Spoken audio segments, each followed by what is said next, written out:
Once again, a very good morning and welcome to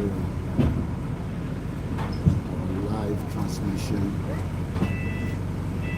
As you can see, that is the BT Tower there. BT Tower. And the BT Tower says the weather is sunny. The weather is sunny in London. We are literally on the Euston Road. And again, this is KOIKIMEDIA Live as we continue our conversation. Good morning and a very good afternoon. As we say,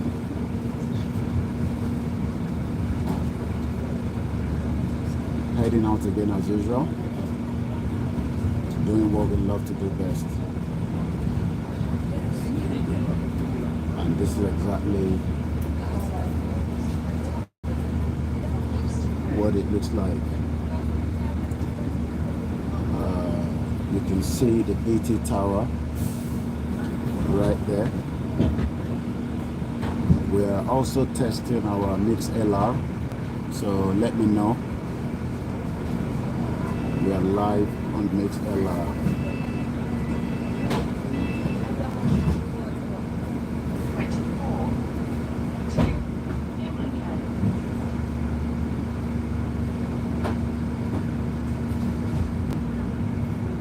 A very good morning and welcome to KOIKIMEDIA Live. It is called live transmission, the street view.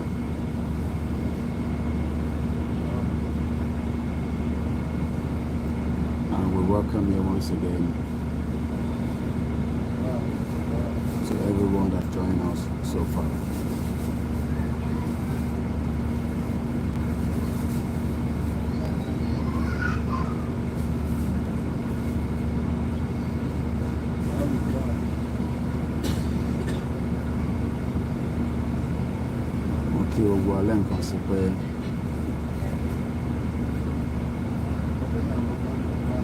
Good morning and welcome.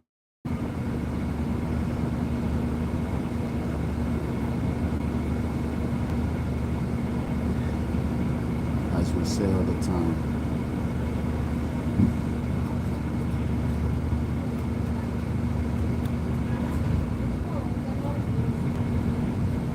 continue to enjoy the street view. To my left hand side, as you can see, the beautiful hospital right there, where you can get, it's called the University College Hospital, and we are literally now heading towards Tottenham Court Road.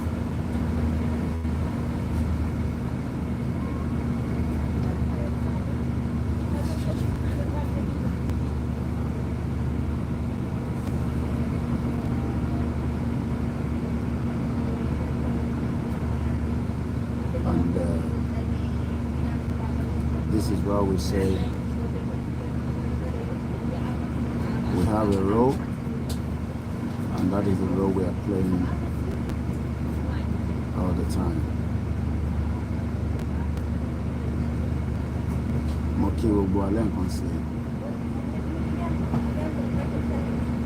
And I say a very good morning. The time is just coming up to 20 minutes past 9 a.m. in the 21st day of June 2023. Aago mẹ́sàn-án ó kọjá ìṣẹ́jú bíi mẹ́wàá. Camden Street. As you can tell, everybody's out and about. We are also live on the MixLR, so we are testing that to make sure that if you want to listen to that. Good morning, Mokibobo Intiawani, Ileni, Ibitonkwe in Nigeria, Nile Yoruba, Ni Southwest, Lati Kwara State, Titide, Kogi State, Ondo State, Ekiti State, Ocean State, Oyo State, Lagos State,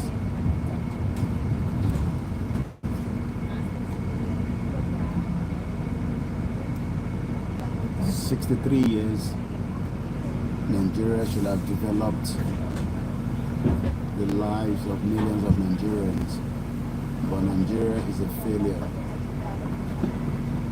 It has literally failed." We are on the Tottenham Court Road. For those of you that are familiar with the Google map of London, I am broadcasting from England, which is different from Scotland, also different from Wales, but every one of them is under the Great Britain. A lot of activities is already set on a Wednesday like this, as people heading to different places. Good morning and welcome to the live transmission. We're set up our fruits. As you can tell there, you can see that is the Good Street station, and right in front of that, Hunter Fruits. So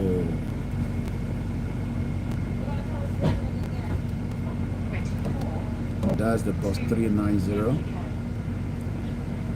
and this particular bus is heading to Clinical. A lot of things happening always in England.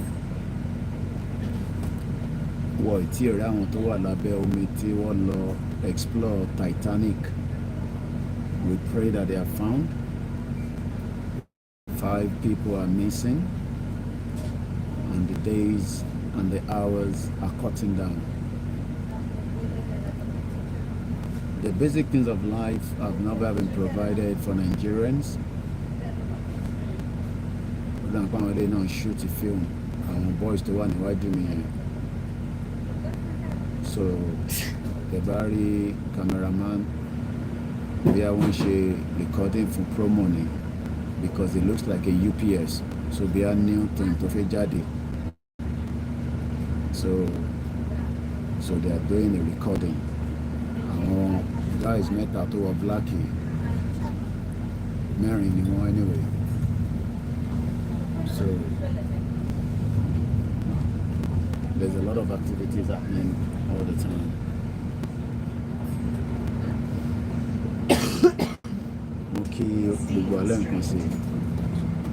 We're heading into Tottenham Court Road. There's a lot of construction going on all the time.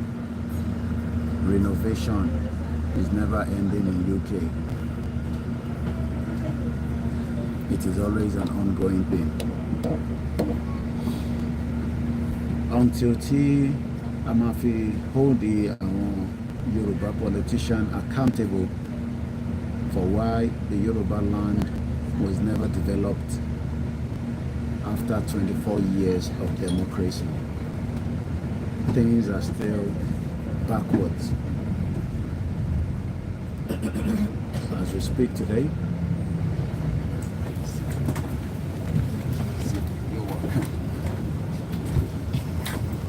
there's a lot going on around the world all the time.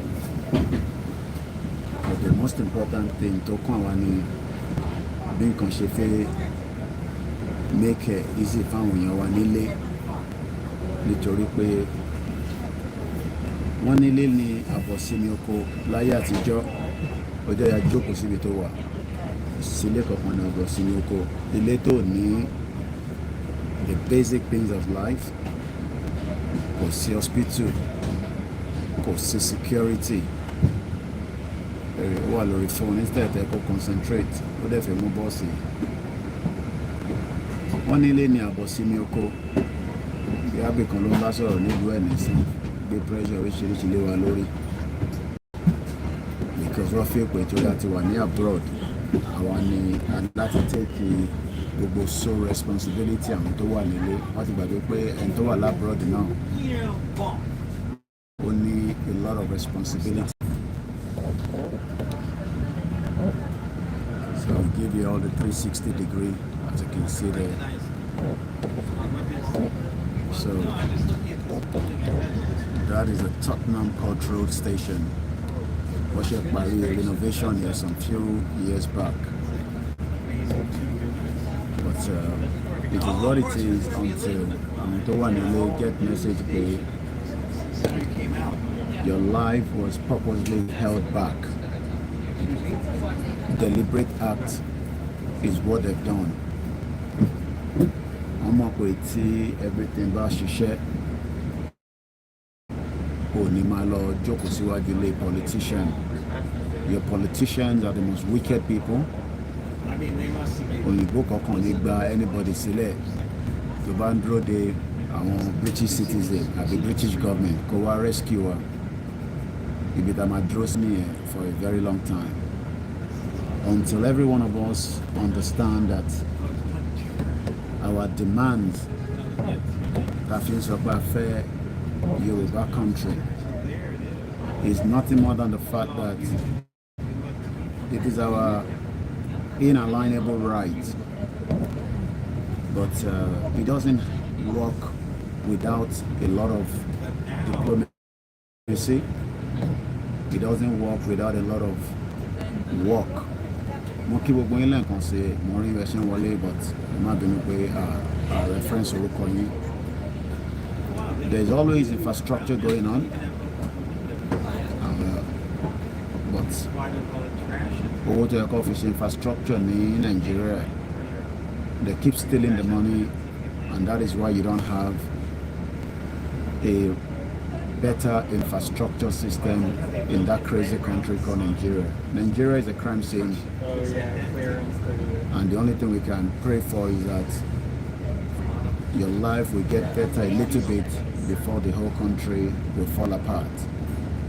Some people do ask, when is Nigeria going to break up? Well, I said, well, when the people are ready, it will eventually crumble.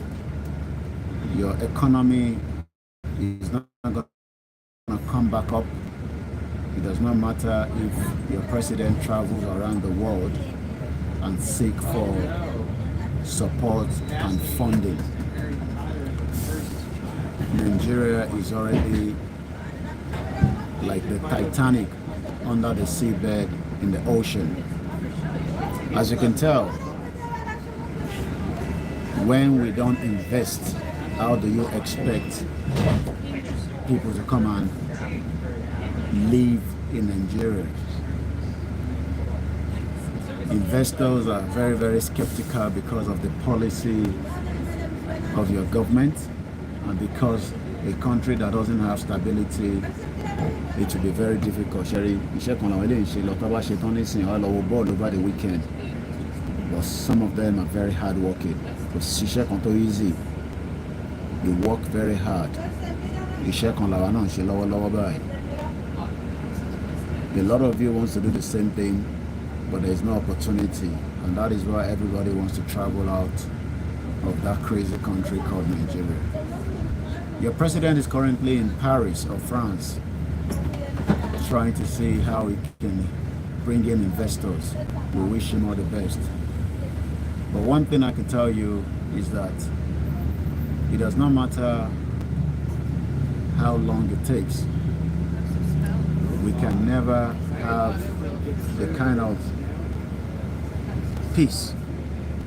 Okay, somebody's listening to us on the MixLR. Thank you so much, because orí mobile phone ni mo ti download apps yẹn so that kẹ́lẹ́ máa ní opportunity láti bá wa ká lọ tá a bá ti ń ṣe program níta. Ẹ jẹ́ kí n mọ̀ tẹ́ bá ń gbọ́ mi dáadáa, ẹni tó wà lórí mixlr yẹn mo mọ ẹni tó wà níbẹ̀, but whoever it is, I appreciate you and I say thumbs up and a very good morning. My name is Olami Koiki,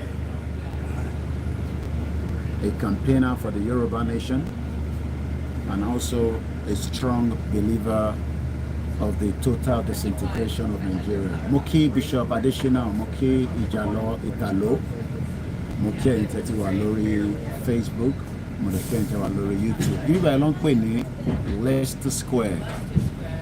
Leicester Square is like bígbà tí mo mọ bí tí mo lè fi ṣàpèjúwe ní Nigeria. Very busy, extremely busy. Tourist attraction. So much investment are put in this part, but the security is the key. Ìlú tó bá ti ní security, ẹgbàgbé èrè palẹ̀ ń ṣe. We are approaching Trafalgar Square. Ó gbọ́dọ̀ dúró ọ̀bìdà kó lọ, ó gbọ́dọ̀ dúró ní nígbà tó ti gbẹ́sẹ̀ sórí zebra crossing nígbà tó sì ní Nàìjíríà. Ẹ rí pé gbogbo àwọn buses tẹ̀ ń rí left and right yìí, àwọn bus tẹ̀ ń rí, okay? All these buses are in working with the TFL, tá ń pè ní Transport for London. Nítorí kí gbogbo state ṣe ní Nàìjíríà nìyẹn. But rather wọ́n gbé fún àwọn individuals tí wọ́n wá monopolize the system yẹn. Èèyàn kan wá lọ kó ọ̀kadà 500 wá, a wá gbé fún hire purchase fáwọn ọmọ ìlú. When tó jẹ́ pé government lè kó lọ kó ọ̀kadà yẹn wá, tó bá tẹ̀yẹ pọ̀ ọ̀kadà lọ fi máa yẹ kẹ́ máa ride, because ibo ni wọ́n ti rí ọ̀kadà tí èèyàn kankan ń gùn níbí báyìí. Ṣòro àwọn mọ́tò tó fẹ́ yà yẹn BM òkè níbẹ̀ ló ń bọ̀, òkè ó fẹ́ yà. Àwọn tó máa ń lo ìbọn nìyẹn, àwọn yẹn nìkan ni wọ́n authorize láti gbébọn dání. BMW tó ọlọ́pàá yẹn. Police station kan wà ní tòsí bíbá tó ń pè ní Charing Cross Police Station. Mo kẹ́gbọ́n mi Fatoke Lárin Lamina mo kí. Until we all understand that ó easy fún wa láti máa fún yín ní projection yìí, but until tó bá wà nínú system yìí ló máa realize pé wow, ọmọ nǹkan pé freedom lélẹ̀. Kò dìgbà tó bá lówó lápò, ẹ fi pé gbogbo èèyàn ló lówó lápò ni. Ẹlòmíì ò ní £1 lákàùntẹ̀, but as long as tó bá ti ní bus pass, irú èmi nísìn mo ti ṣe oúnjẹ tí máa jẹ, mo ti ṣe kúrò nílé, mo ti mú mi dání, mo ti bu apple juice, mo ti mú apple dání, mo dẹ̀ ti mú snacks díẹ̀ kékeré. Tó bá dẹ̀ fi ipò fi jẹun níta, a jẹ́ pé ohun ẹ̀ nìyẹn. But in tó important ni pé freedom pé o fi ṣiṣẹ́ tó ń wọ̀n, freedom pé o fi kàwé, freedom pé o bá sick, government àtọ́jú ẹ̀. Mo ń wo government wa lẹ́yìn àárọ̀ ẹ̀, the British government. Wọ́n máa fún àwọn tó ní disability, àwọn tí wọ́n ní a bit of oníranù ní bọ́ọ̀sì, oníranù ní bọ̀bọ̀ ẹ̀. Ìṣòro gbogbo àwọn truck nísìn tó ń lọ tó ń bọ̀ ẹ̀, wọ́n kò lè kó wọn sójú títì without a proper vetting. Àárọ̀ yìí nísìn church kan ló ń wò lókè, church kan nìyẹn, torí church yẹn Nigerian High Commission ò jìnnà sí bíbá, màá wò tí bá lè spin around láti gbàgbé kọjá. Gbòkí ilẹ̀ kan sí mi kí gbogbo wa náà ká wá sí London, ká lọ America, ká lọ Israel, ká lọ Saudi Arabia, ká lọ this and that, but unfortunately we are only Commonwealth in paper. Trafalgar Square, gbogbo wa ló máa ń transform it. We've done as many and so many protests níbí báyìí nígbà tí a ṣì wà ní unity, kó tó di pé olórí burúkú somebody tí wọ́n ń pè ní virulent woman yẹn tó dé. Àwa làwa ń jáde wá síbí báyìí tá à ń gbé body wa àtọ́jú wa, but unfortunately ó divided. Now we cannot even know who is who, torí pé Dúpẹ́ Onítìrì the scammer. Àwọn kan ní káyé tí máa mention ẹ̀ mọ̀ pé àwa là ń fún ní publicity, but we still have to, because unfortunately she divided the movement. The last protest actually in London, which I believe was last year, June 12. Ibi báyìí ni a ti gbéra. Kódà ayé gbọ́ ọ̀run mọ̀ pé àwọn Yorùbá Nation campaign jáde. Ẹni tó bá lówó agun black card wà expensive. Mo kí yín lẹ́ẹ̀kan sí. Mo kí gbogbo ẹ̀yin tẹ́ ẹ̀ ń fún Koiki Media support all the time. Support yín sórí bọ́ọ̀sì àbó ṣeré. Support yín òun ló ń. Thank you, driver. Thank you. Support yín ló ń jẹ́ kí a carry go. Ohun èmi náà pé kí wọ́n náà kó wá sí London, South Africa Embassy lélẹ̀, okay? South Africa Embassy, òun ló ń wò yìí. South Africa Embassy, the Nigerian Embassy, orí bus tí mo ti bọ́lẹ̀, torí bó ṣe clean. Torí bus yẹn bó ṣe clean, right? Torí pé aṣọ tó bá wọ̀ kò gbọ́dọ̀ dọ̀tí kó tó débi tó ń lọ. Charing Cross Underground Station, òun ni ó wà ní bíbá. Sure, very busy this morning. Àmọ́ tó tún ṣẹlẹ̀ ní bíbá, ojoojúmọ́ nìkan ṣẹlẹ̀ ní London. Very soon, kò ń ṣe gbogbo mọ́tò ló máa lè dé bíbá. O máa ní láti lọ ra mọ́tò tí government accept. Torí pé wọ́n fẹ́ kí gbogbo mọ́tò kọ́ máa wá sí bíbá kó máa pollute air. Sorry, 1 minute of your car engine idling create 150 balloons of harmful emission. Sherry, púpọ̀ nù yín tẹ́ wà nílé. You're working hard. What time do you finish? 2 o'clock in the afternoon. What time did you start? What are you delivering? Milk. Enjoy the traffic. London traffic. Ẹ̀gbọ́n kan tó sọ milk ló ń deliver. Milk ló wà nínú van yìí. Sórí ẹ̀yin tẹ́ wà ń lé ẹ lè mọ iyì intern ṣe. Sórí obìnrin lẹ́nu tó ń wa black cab yìí. Emergency kan ló ń bọ̀ yẹn. Èmi fẹ́ cross ni.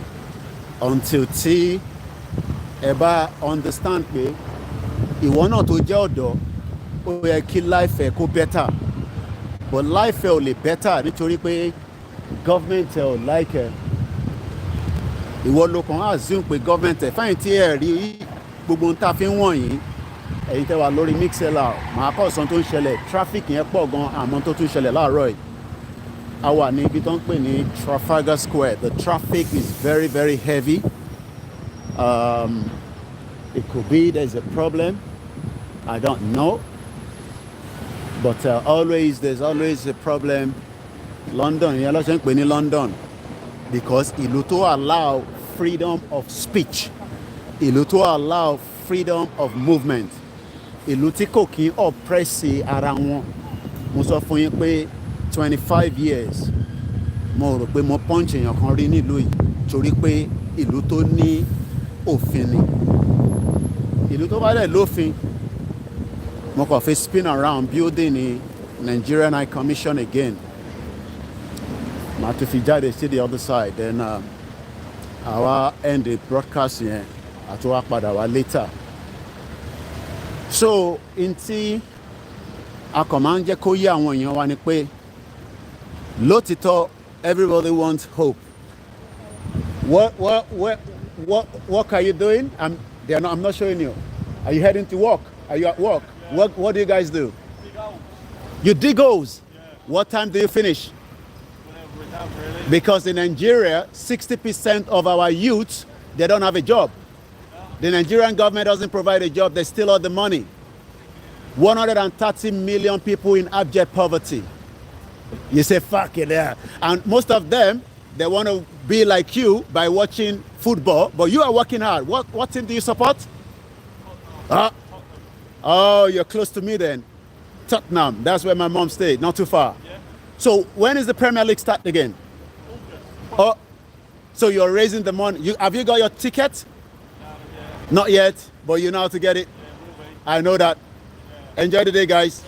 So, wọ́n máa ń dígì lẹ̀ ni. Máa bú mi o. Máa ní moment tí mò ń ṣe. Sori pé interview méjì mo ti fún yín láàárọ̀ yìí. Okay. Ìkan ló tún lọ báyìí. You're going, man. You're doing good. You're doing good.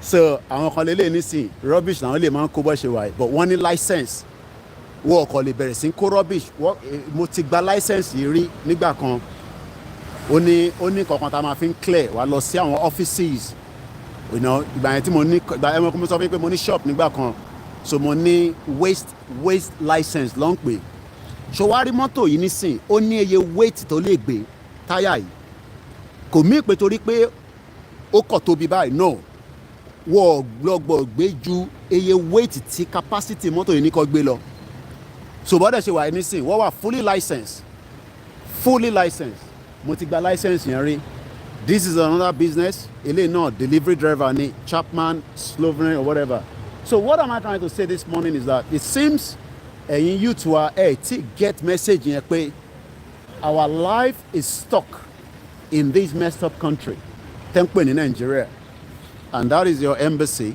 yín nìyẹn mo sọ fún ẹ pé a ti wà ní summer àwọn ọmọ dem wàá wòran ojú akọ máa ṣáná náà ni bọ̀ má sùn mọ́ wọn má dẹ̀ lọ bá wọn sọ̀rọ̀ torí pé you can be put into for sexual assault mo tún tún ka sexual assault kan láàárọ̀ yìí lórí paper sexual assault is the most difficult tó bá ti control ara you will end up in that position so again as you can see wọ́n máa ń fẹ́ díẹ̀ láàárọ̀ yìí ṣe torí pé Tinubu ti wà níbẹ̀ torí kò kí ń fẹ́ tẹ́lẹ̀ so this is your embassy where so máa gba bíbá kọjá bíbá yìí nìkan ni máa ń kọjá lọ́wọ́ máa ranjú sórí embassy yìí lélẹ̀ so that's the Nigerian embassy jẹ́ sún sẹ́yìn so that is the Nigerian embassy òun ló ń wò yẹn sórí bàbá àgbàlagbà ṣó ń lọ díẹ̀díẹ̀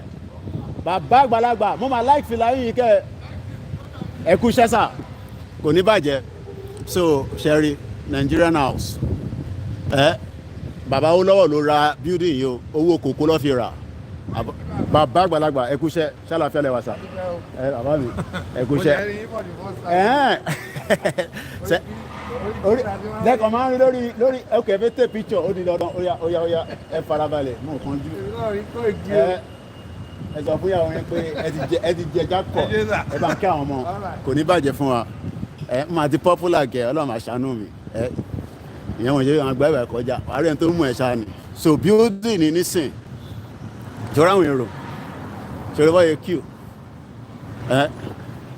ṣeré wọ́n yẹ queue àwọn tó fi gba passport tó fi gbà nǹkan kan nìyẹn embassy Nigerian embassy yà ti Tinubu ti dé bẹ́ẹ̀ ní sinbi àwa sit tight mọ́tò yìí ti block wọn àwọn tó fi lọ gba passport gba visa kémi jáde padà jáde so embassy nìyẹn embassy andro de Tinubu kó wá sí London. àbá àgbàlagbà kálàfíà lẹ́wà sà ẹ̀kúṣẹ́ èwo lẹ́tọ́ wá ṣe láàárọ̀ yìí òkè tó ti rẹ́dì ní pick up alright take care sir ẹ bá ń kí family what you have to go to the post office is you have to come back out to Trafalgar Square you make a right so there's nothing there no there is no there's I'm telling you something. There's somebody. The person who is telling you lies. You know Trafalgar Square. Oh, where are you from then? Southampton. Okay, so what you do? Come up now. Turn left. Get to the end of the road. You turn right.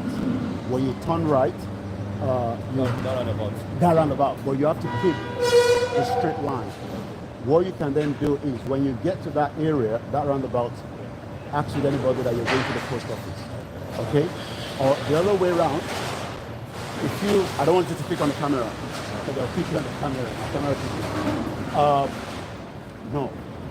I told you wanted to think. What you do, you see this building, right? There's a narrow part of that building, this building in front. So walk in that building, and then when you come out, you turn right. You're going to Strand Place, Strand, S-T-R-A-N-D. On the Strand, there's a post office there. All right, all the best. Very. Owala to Southampton. Oh, mama, down láàmú ni embassy wèrè. Down láàmú gidi. Down láàmú gidi. So again, that's the embassy. Around here, Washington, everyone, collection, passport, everything. In 2023, you know, to keep everything go automated. Chef, I don't learn it right now. So, ìdí tá a ṣe ń sọ fún yín pé àwọn ẹṣin ló ń kó sí bíbá ẹ̀, àwọn ẹṣin ọlọ́pàá. Ìdí tá a ṣe ń sọ fún yín pé until tí ẹ bá ní understanding lẹ́ǹkan sí sórí èrò ṣe pọ̀ lẹ́mbàsì sórí wọn, o ní passport, o ní visa, o ní pick-up, o ní document kan. Different people come for different reasons. So kọ́lọ̀ ń jẹ́ kí ẹ̀yin yẹn wá tẹ́ wà nílé kẹ́ ní understanding in tí mò ń sọ lójoojúmọ́. Ṣòro ẹni tó ń sweep yẹn nísìn, ṣòro pé sweeper ni ó ń ṣiṣẹ́ fún council ni. Ó yẹ nísìn council ló ń ṣiṣẹ́ fún council àdúgbò yìí, because mo ti rí ike tó gbé dání àti ìgbálẹ̀. Bó ṣe wà yẹn, ó ní right láti travel tó bá fi travel, because níyàn bá ṣiṣẹ́ déédéé á ṣá travel. Bó ṣe wà yẹn nísìn ṣòro pé iṣẹ́ ló ń ṣe báyẹn. So ìyẹn ó wà better ju àwọn senator yín tó yẹ pé wọ́n ní value kankan lọ, wọ́n ní respect fún yín. Definitely something is going to happen here. Tó bá ti gbé barrier báyìí, àwọn kan tó fẹ́ jáde nìyẹn. There's always something happening in London anyway. So ó ní building kan tí mo pàdé níbí báyìí, mo ì tí mọ purpose of that building. Àwọn oníbọn lélẹ̀, àwọn ọlọ́pàá oníbọn kò yẹ nísìn. So àwọn ọlọ́pàá oníbọn, mo kí gbogbo ẹ̀yin ọmọ Yorùbá lẹ́ẹ̀kan sí. Ọláyọmí Kóìkì ni èmi ń jẹ́, tí gbogbo èèyàn mọ̀ sí KOIKIMEDIA. Aago 10 ló ṣe ń lọ lù. Ẹ ra sà, mo ti rí pé ẹ ti ṣe ń bá sílẹ̀ ń lọ ni. Kí lẹ fẹ́ lọ ṣe? Ok, ṣálàṣà lẹ́wà. Mo ti rí wọn láàárọ̀, mo ti gbàgbé kọjá láàárọ̀ yìí. Wà oníwà èèyàn kan tí náà fẹ́ ra postal order. Ìjọ ẹ̀kọ́ kọ̀ fi káàdì ẹ̀kọ́ jẹ́, because everything is just. Mo ti rí kí Tinubu bá ń lé gbogbo àwọn Fúlàní tó wà ń bẹ̀ lọ. Gbogbo wọn pátápátá mo fẹ́ rí wọn bẹ̀. Kókó Yorùbá síbẹ̀ ká tẹ̀sí mọ̀ pé Yorùbá ló wà ń bẹ̀. Ẹ bá ń kí family. All right sir. So mo kí àwọn tó kì í ṣe APC ni, àwọn tó bá jẹ́ APC ló ń kí mi. Ẹ ra sà. Àwọn tó bá ẹ bá wo orúkọ building ni, mo understand. Ṣé owó lọ́kọ ni àbí ọ̀wọ̀? Ẹ wo building ni, mo understand. THEOW àbí bí a symbol dẹ̀ ni. Mo ń dẹ̀ ní máa check ẹ̀ nílé níjọ́ òní. It's a very nice building. Ó lè jẹ́ ọmọ Yorùbá kan ló ní bẹ́ẹ̀. Di owó, mo mọ̀ bí owó ní àbọ̀wọ̀. So bí ṣe ń sọ lọ, ẹ̀yin tèmi, mo mà tún kí lẹ́ẹ̀kan sí pé àjọṣewọ̀ ní bàjẹ́. Gbogbo ẹni tó bá ní kájọṣe wá bàjẹ́, òun ní tí ẹ má bàjẹ́, torí pé àfẹ́ tí kíyàn kan bàjẹ́ rárá. Mo sọ fún yín pé èmi prefer kí wà níta, kí máa communicate báyìí dàn pé kí wà nínú ilé lọ. Torí inú ta ló ti máa rí so much tó ń lọ. Torí pé ó ti wà ní summer. Àwọn tó wá follow day, different things. You know, there's always a lot going on. Traffic náà máa ń generate gan ní UK.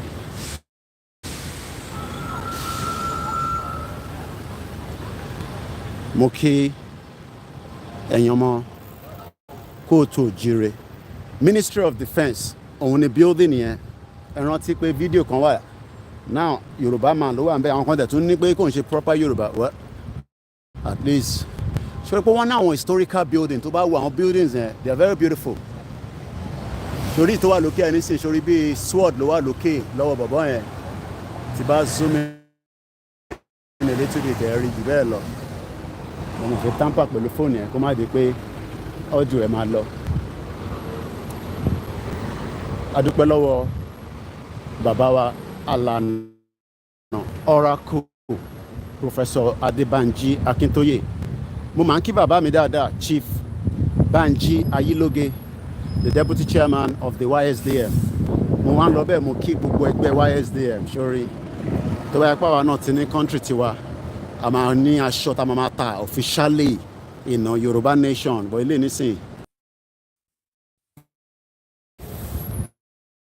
màá tún padà wá iṣẹ́ ṣì ń lọ náà ni mo kí máa ní Koiki kí ló dé tó ń gbójú sálàárọ̀ yìí ta ló máa ra kọ́fì tàárọ̀ yìí fún mi tí ra kọ́fì o kì ní bíbá ló ń pè ní cabinet office lélẹ̀ ewu tó ti ń ṣèpàdé so ta ló máa ra kọ́fì tàárọ̀ yìí ta ló máa ra kọ́fì tàárọ̀ yìí ẹ sẹ́ndì owó kọ́fì yẹn wá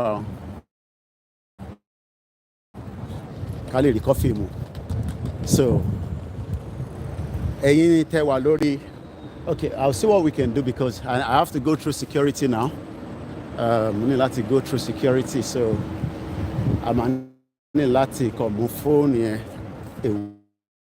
away from for now kí n kàn fi go through and come back take cat.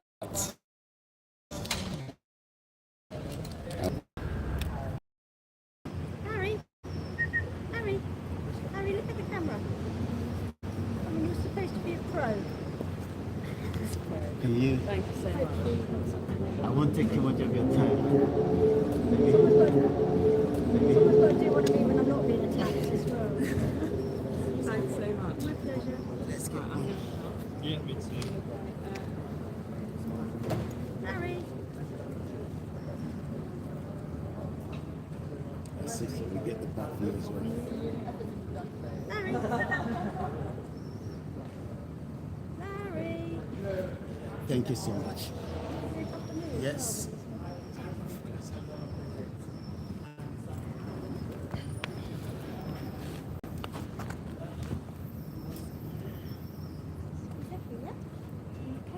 Come on, Harry. Wow, that was nice. He's looked through. Oh, don't run away, Harry. Don't go yet. We haven't done yet. Harry, come on. Harry, come on. Harry, look up. That's it. Oh. He wants you to play. He wants to play. That's what he's doing. All right. I think, yes. Here we go. Thank you. You're welcome. Busy day? Yeah, he's going to be a busy day. I know. All right. So now we are at number 10 Downing Street as let's see if we can kickstart. The mixer is still on.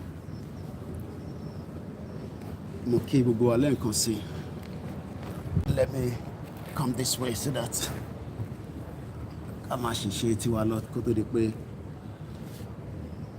our Prime Minister will be ready for us. Good morning to all our listeners and viewers from around the world. And we welcome you back once again to the KOIKIMEDIA transmission from number 10 Downing Street.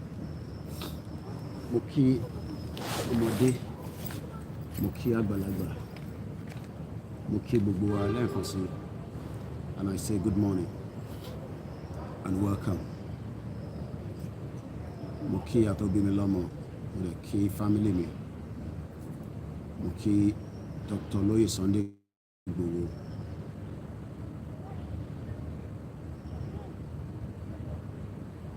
So, Mbo.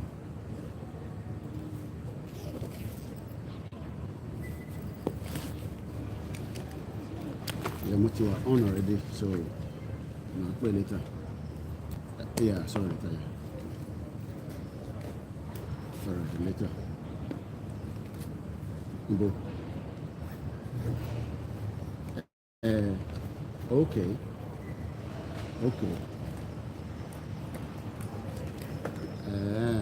Wow, interesting. Okay. All right then. All right. Sorry. Moki Walenkosi, I say good morning and welcome to the live transmission this morning. As we are getting ready for the Star Radio, and we continue with the KOIKIMEDIA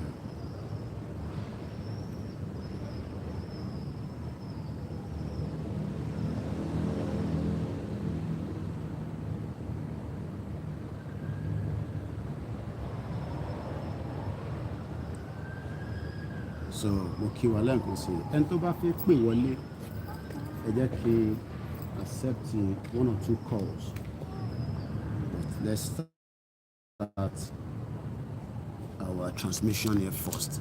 Àbárẹ̀ tí ó fẹ́ kọ́ pè wọlé tó fẹ́ bá wa sọ̀rọ̀ ṣẹ́yìn tí ẹ wà lórí mixlr ṣe ṣì ń gbọ́ mi torí tìyín náà la ṣe connect fóònù kan sí ibẹ̀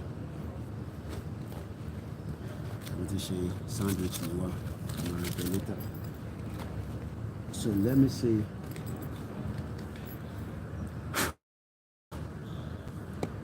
Mo kí wa lẹ́ẹ̀kan sí gbogbo ẹ̀yin tí ẹ ti darapọ̀ mọ́ wa ní gbogbo ibi tí ẹ bá ti ń wò wá tí ẹ ti ń gbọ́ wá tí a fi sọ fún yín pé Yorùbá nation is non-negotiable. Èyí ṣe tí a negotiate pẹ̀lú anybody. But we need a lot of diplomacy and a lot of conversation, consultation. It does not matter ìgbàkigbà tó bá máa wáyé, ó máa wáyé gbẹ̀yìn náà ni. So ẹ̀yin tí wọ́n sọ pé kò ní wáyé ni kẹlọ ronú sí yẹn. Bí ọkọ̀ bá ní Yorùbá nation ní wáyé is a lie. It's going to come true. Ọkọ̀ yẹ pé ìgbà tó máa wá ní ẹnìkọ̀ọ̀kan ọmọ ni, but it will definitely come true at some point. So tó bá ní kò ní wá má waste time rẹ̀ ó máa wáyé. Ìgbà tó máa wáyé yẹn ni kọ́lọ̀ má jẹ́ kó pẹ́ ju bó ṣe yẹ lọ náà ni. That's the only thing we are praying for. Tó bá ti pẹ́ then that's fine, you know. So tó bá ti pẹ́ that's fine.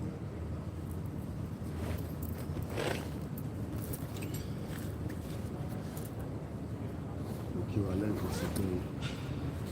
good morning and a very good afternoon and welcome to KOIKIMEDIA. Mo ka pépà láàárọ̀ yìí wọ́n tí ò rí àwọn márùn-ún yẹn Ọlọ́run jẹ́ kí wọ́n rí wọn wọ́n tí ò rí wọn rárá. Still a very bumpy road.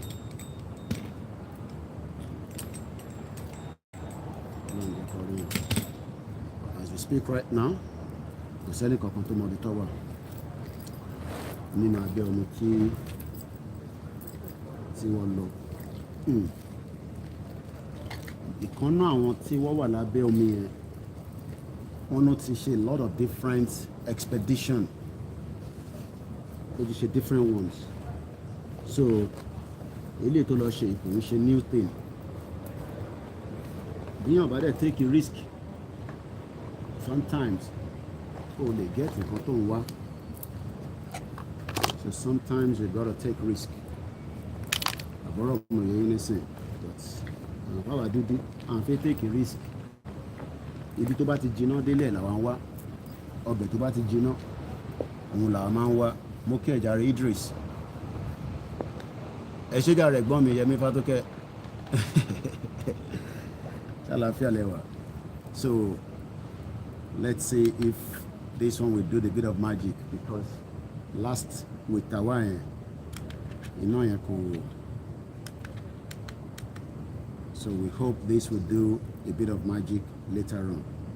See about if she live pẹ̀lú studio or bí àti bá ti dìde ṣe wá fóònù nìkan ni.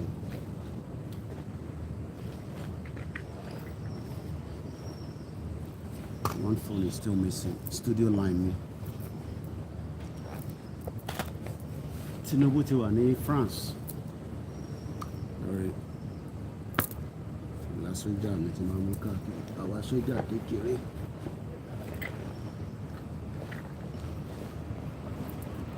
Ọ̀pọ̀lọpọ̀ ní Yorùbá nation jọ́ ló máa wáyé. Tinubu ti débẹ̀. Ẹ lọ sinmi Agbájá. This and that. But Tinubu débẹ̀ kò matter now. Tinubu is not there forever. Only there for a very short period of time. Ni Tinubu fi wà níbẹ̀.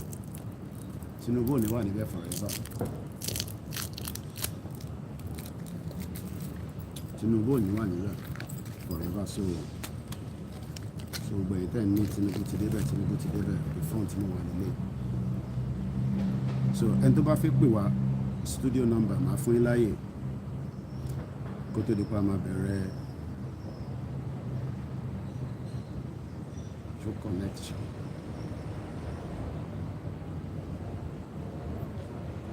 Problem eléyìí ni kò ń tètè pair mọ́ hotspot mi. Problem kan ti máa ní pẹ̀lú ẹ̀yìn.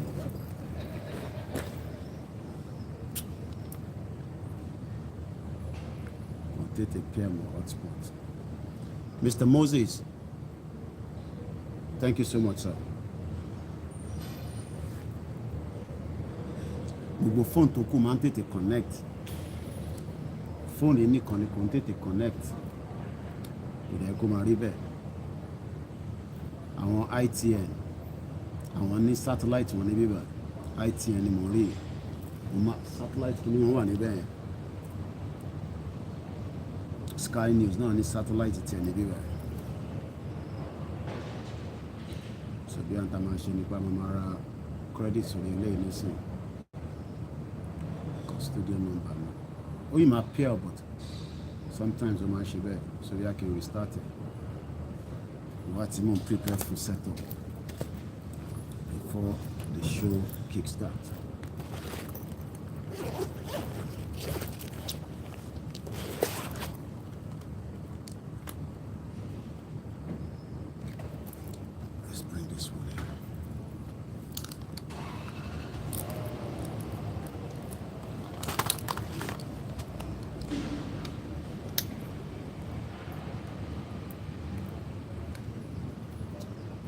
I never sabi.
So I'm moving. What's the thing?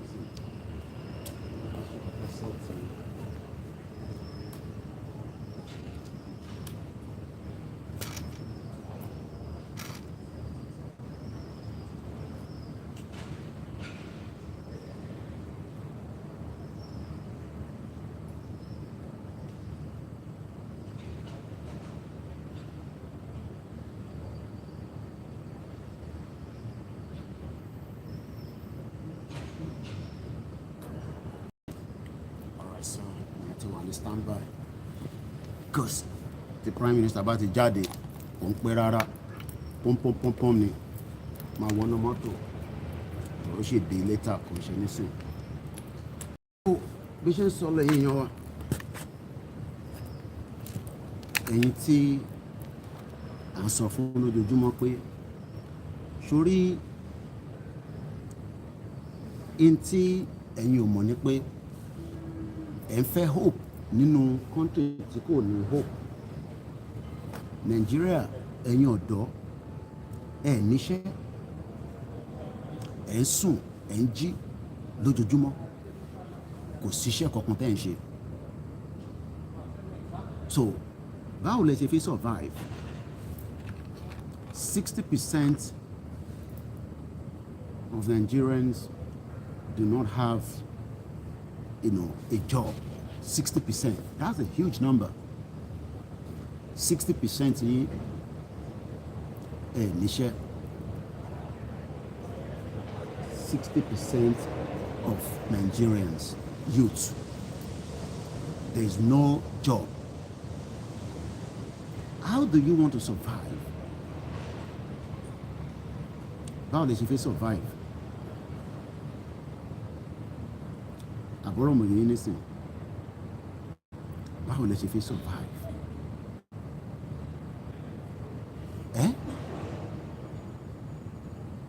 Mọ̀ pé torí bíbá jẹ́ government building, so security wise, so yẹn ni kò ṣe sí free hotspot ní bíbá, but phone mi tó yẹ kó connect, so màá refresh again fún mi ní few minutes. Ó máa pick ẹ̀ káàbọ̀ yẹ kí n ti connect gbogbo ẹ̀, ó ti ń pick ẹ̀, ó ti connect. So ẹni tó bá fẹ́ pè sínú studio number, a ṣe ní bí i almost half an hour. Ẹ jẹ́ ká gbọ́n tẹ́ fi bá wa sọ. Audio isn't broadcasting. Finish the live stream. No, I'll start again. Get out. Àbọ̀rọ̀ mọ̀ yóò ní sùn.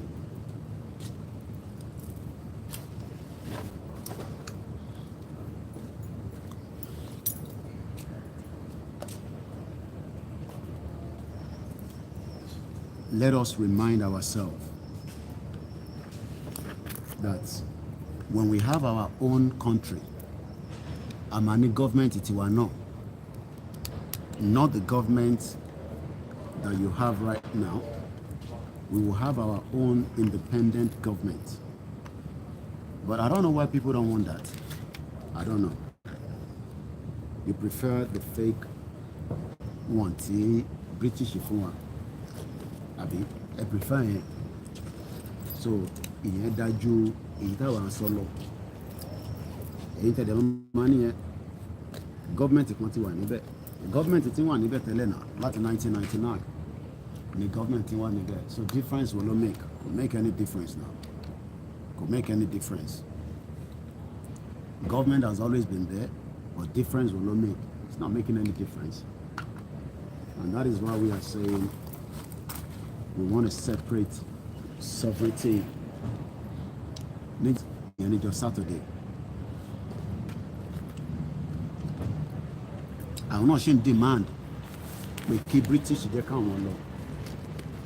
We are British now. British now they call law. Time will tell. Àbọ̀rọ̀ mọ̀ yín nísìn. Ẹ jẹ́ ká padà sórí Titanic yìí. Mo ka story yẹn láàárọ̀ ẹ̀ lórí bus nígbà tí mo ń bọ̀. Àsìkò tí ń sáré láti. This is the last picture of the Titanic. Last picture wọn lélẹ̀. Kó tó di pé kìíní ẹ̀ dive lọ sábẹ́ omi. But in tó wà amazed níbẹ̀ ni pé lára àwọn tó wà lábẹ́ omi yẹn ẹ jẹ́ n sọ in tó sọ nípa ẹ̀ fún yín. Wọ́n ní who is on board? So ẹ jẹ́ kí n ka article yẹn fún wa.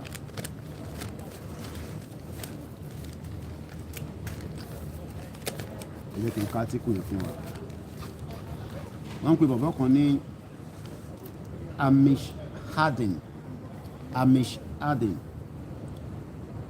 The Dubai-based billionaire, also a Londoner, 58 years old, is a record-breaking adventurer and a founding member of the Global Explorer Club. He's also the chairman of the private aviation sales firm. He holds 3 Guinness World Records, including the longest time spent at the deepest place on Earth, the Mariana Trench, 7 miles below the Pacific. So, kò ń ṣe first time tí alàgbà yìí tó máa take a risk. It's not the first time. But one thing is, àwọn ò fi take a risk. Koiki n tẹ́ ń ṣe yìí ìjọ ló fi bọ́ sí kò ní bọ́ sí Ìgbòho Koiki wo ló ti pa this and that, you know. Nobody wants to take a risk. I have to take a risk. But I feel enjoy táwọn kan bá parí risk yẹn. And everything in life is all about risk. Kò sí nǹkan kan tí èèyàn fi ṣe láyé tí kò ní mú risk wá. There is no sound. Okay, kìíní ẹ̀ ń sọ bẹ́ẹ̀ lẹ́ẹ̀kan ló ń bọ̀ ẹ̀ ń tún padà wá. Báyìí kọ́ ṣé sound yẹn jáde ẹ̀yin tẹ́ wà lórí Facebook.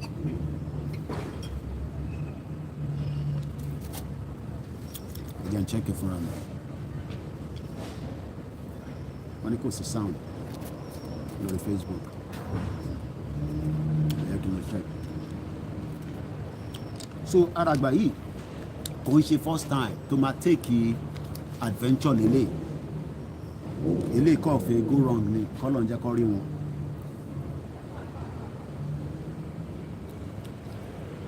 Kọ́lọ̀ ń jẹ́ kọ́ rí wọn ni.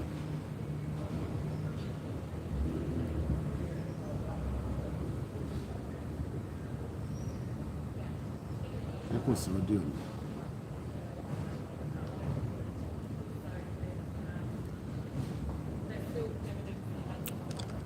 Okay, kò sí sound in bed, so let's take it out and come back again. Real.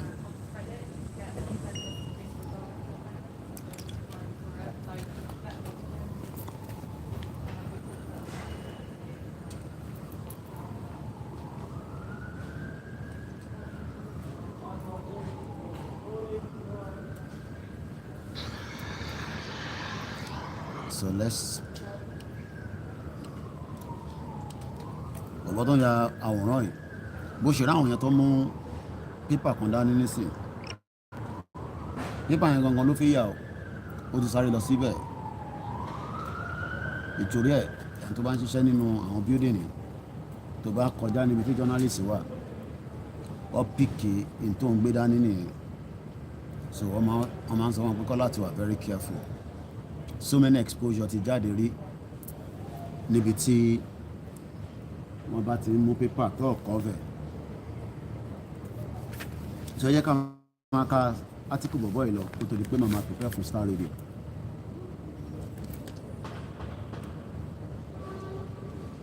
Wọ́n ní bọ̀bọ̀ tí mò ń sọ yìí máa nìyí is a three times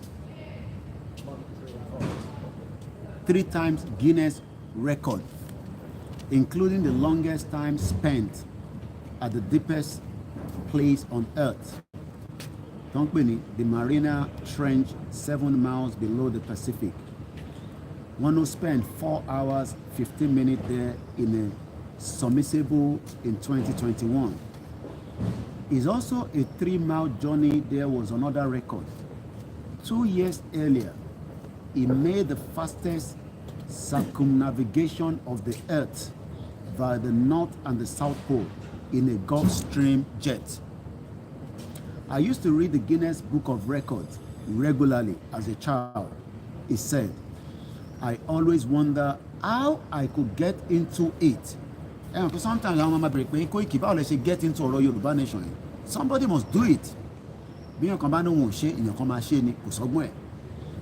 And those that keep criticizing CSI and the rest of those that are agitating that wọ́n mọ̀ tán ṣe, because ibi tí brain wọn tó lè think dé láwọn rí yẹn, brain tàwa ti think faster than in táwọn rí.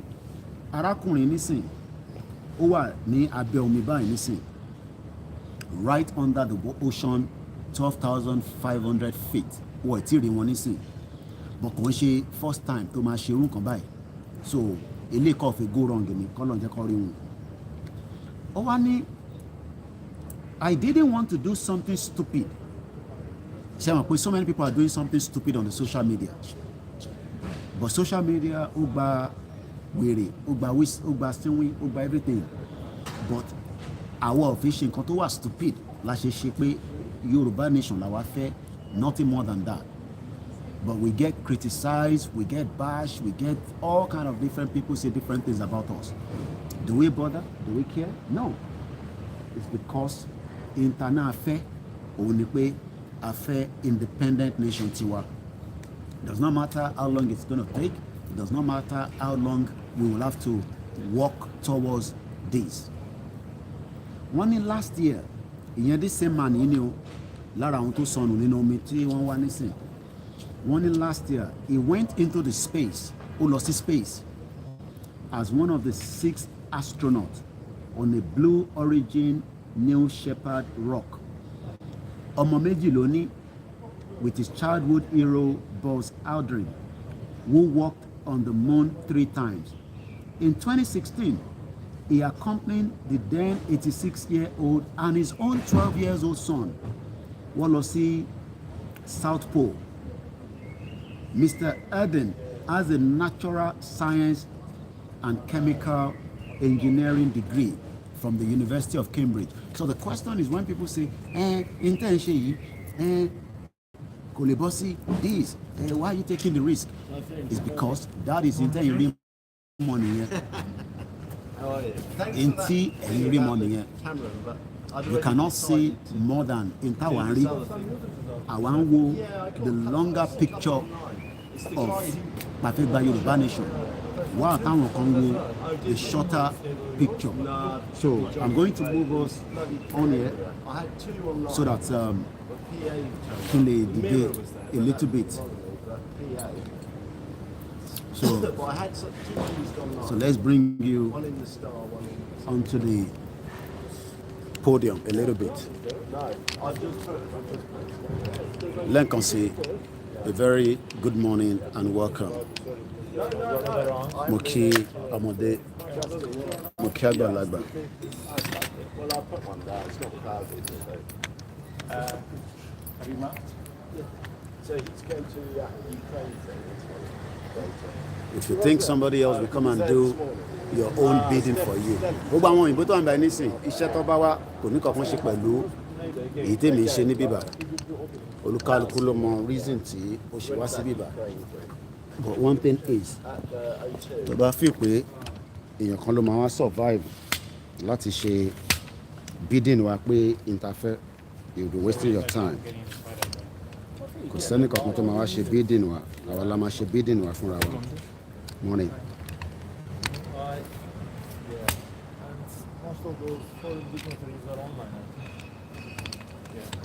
Nǹkan kan ní ṣe bidding wa fún wa o. Bọ́ ní láti lọ́kẹ̀lé dáadáa. Sẹ́ni kankan tó máa ṣe bidding ní fún yín, so bá fẹ́ pé èèyàn kan bọ̀ wá ṣe tó máa wá ràn yín lọ́wọ́, àwọn òyìnbó kan máa wá support tí ẹ lọ bá àwọn mídíà kan kọ́ wá bá yín ṣe tẹ́yìn fẹ́ ẹ̀ ń tanra yín. Àwa la máa láti ṣe tí a fẹ́ torí pé àwa ni nǹkan ṣe kò ṣe àwọn tó kù. Once again, a very good morning and welcome to our transmission. I got him. Actually, I did a job with him last week. I got him and then I put the thing down and then he stopped breaking. Kí ló lórí ẹyẹ?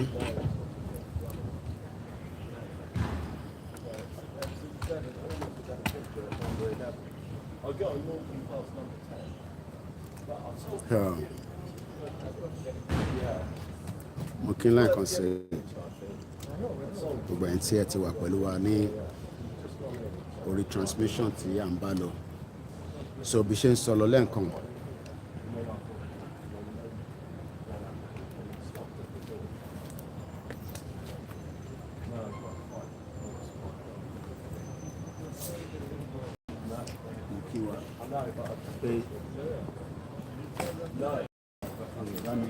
Sẹ́ni tó lè dá dúró. Ẹ bá criticize ní tó bá wù ní kẹsàn. Àwa ti make a determination pé it is what we want and it is what we are going to get. So that's all like that. So ẹ bá complain. Àbọ̀rọ̀ mo yé ní sìn. Everybody fight for something. Nǹkan kan làwọn náà ń béèrè fún. And that right. Morning. Right stand béèrè fún yẹn ó ti di dandan pé kí. Well, it's funny things will only be of any use to anything when I'm in trouble. True. I think you're a Chelsea fan. Yes, yeah. Yeah. Where do you go? So mo kí wa lẹ́ẹ̀kan sí pé so bí ṣe ń sọ lọ mo ti sọ nípa ẹyọ kan nù wọn ẹ kí n sọ nípa the other person wọ́n ń pè ní ẹni Paul Henry Nagiolette is a Frenchman, 77 years old, is an expert on the Titanic wreckage site. 1985 ni wọ́n detect ibi tí Titanic wọlẹ̀ sí gangan láti 1912. Titanic wọlẹ̀ ní 1912 but wọ́n mọbi tó pinpoint tó wọlẹ̀ sí until 1985. 1985 ni wọ́n ṣe sọ pé bí báyìí ni Titanic wọlẹ̀ sí. That is a very long time. But in 1987, this Frenchman, eléyìí tẹ́ ń wò yìí, ó wà lára àwọn tí ó lọ fún ibi tí wọ́n ti detect Titanic yẹn. In 1987, 2 years after it was finally discovered, it was part of the first human expedition to visit it. France ni wọ́n bí sí. He served in the French Navy for 25 years and was its deep sea expert. He's also the director of the research for the RMS Titanic, the exhibition firm which owns the right to the wreckage. What big way? How do you cope with fear? Ẹ mọ̀ pé àwọn èèyàn máa ń bí àwa náà Koiki báwo ló ṣe ń cope pẹ̀lú gbogbo táwọn èèyàn ń sọ káàkiri gbogbo àgbáyé fún wọn àti gbogbo àti bàbá Akíntóyè àti gbogbo yín. How do you cope? You just move on with life because at the end of the day ká máa sọ pé torí àwọn èèyàn ń sọ̀rọ̀ and that would then make us to stop doing what we are doing. No, we just have to keep doing what we are doing because inter-believing òun na believing. Àwọn Yorùbá sọ̀rọ̀ àwọn Yorùbá máa sọ̀rọ̀ we care less. Àtayébáyé làwọn èèyàn ti ń sọ̀rọ̀ wọ́n ń bi arákùnrin pé how do you cope with fear? Ó sọ nǹkan kan ní he was asked how he coped with fear. He said it is not a problem. In a very deep water you are dead before you realize something is happening. Pé ẹni tó wà lábẹ́ omi nísàlẹ̀ abẹ́ omi báwo ló tẹ̀ ṣe fi kọ́kọ́ mọ̀ pé ìwọ tó wà lábẹ́ omi ó ti wà nù problem already. Ṣé àwa tá à ń béèrè fún Yorùbá nation ṣé àti mọ risk tó wà nù ẹ̀ a mọ risk tó wà nù ẹ̀ náà èèyàn mélòó ló mọ ẹ̀yin nísìn nobody knows you. Ẹ wo mo ti kọjá níwájú Nigerian High Commission níbẹ̀ nísìn èèyàn mélòó mo pàdé at least èèyàn bíi mẹ́rin lọ ti identify pé Koiki ló ń lọ yẹn so the risk is there. So but unfortunately kí la máa ṣe sí yẹn ìyàn a gbọ́dọ̀ jẹ́ kí yẹn kó fún wa ní setback a gbọ́dọ̀ jẹ́ kó ṣe kí yẹn kó fún wa ní setback a gbọ́dọ̀ sọ pé torí yẹn pé risk wà nínú nǹkan tá à ń ṣe and because of that a ní ṣe Yorùbá nation mọ́ because of allegation because of this because of that Yorùbá nation yẹn a máa abandon it. Nah, it doesn't work like that. Ẹ jẹ́ ká lọ sí the next person tí wọ́n ń pè ní ẹni tó ní gangan ṣé wọn pé ẹni tó ní submarine tó wọnú omi tán wá nísìn òun náà wà nínú ẹ̀ o Ọlọ́run kò ṣàánú ẹni tó ní bọ̀bọ̀ tó ní lélẹ̀ bọ̀bọ̀ tẹ̀ ń wò yìí òun ló ní submarine tó wọnú omi yẹn lọ òun gan fúnra rẹ̀ náà wà nínú ẹ̀. His name is Stockton Rush. Òun ni the founder of the OceanGate. Is the founder of the OceanGate. Is a firm that runs the tourist trip to the Titanic. His website says Rush is 61 years old. Was the world's youngest qualified passenger jet pilot in 1981. nígbà tí mò ń ka ibi báyìí ó mú mi rántí Tolúlọpẹ́ Arótilé tí federal government ti pa, because tabawo age Tolúlọpẹ́ Arótilé, she's just 24 years old, the first helicopter combat pilot in the history of the Navy ní Nigeria in 55 years. Ó wá sọ pé mọ́tò reverse ó pa nínú naval base wọn. Kẹ́rí pé kẹ́rí pọ́rọ̀ yẹn ó stink. Kẹ́rí pọ́rọ̀ yẹn ó stink.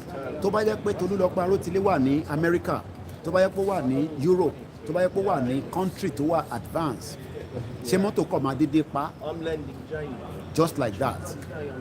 So arákùnrin tẹ̀ ń rí Stockton Rush yìí, wọ́n ní as at 1981, age 19, he said to have wanted to become a US naval top gun, but vision kò jẹ́ kó rí project yẹn ṣe, kò wá give up.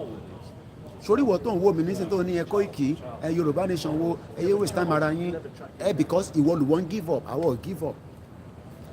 Because tá bá give up, that means pé we are leaving the project for the next generation to come and handle, and we are not ready to do that. That is why we are not going to give up. Interface ni pé ẹ fẹ́ frustrate mission Yorùbá Nation, káwa kan ká lè abandon ẹ̀.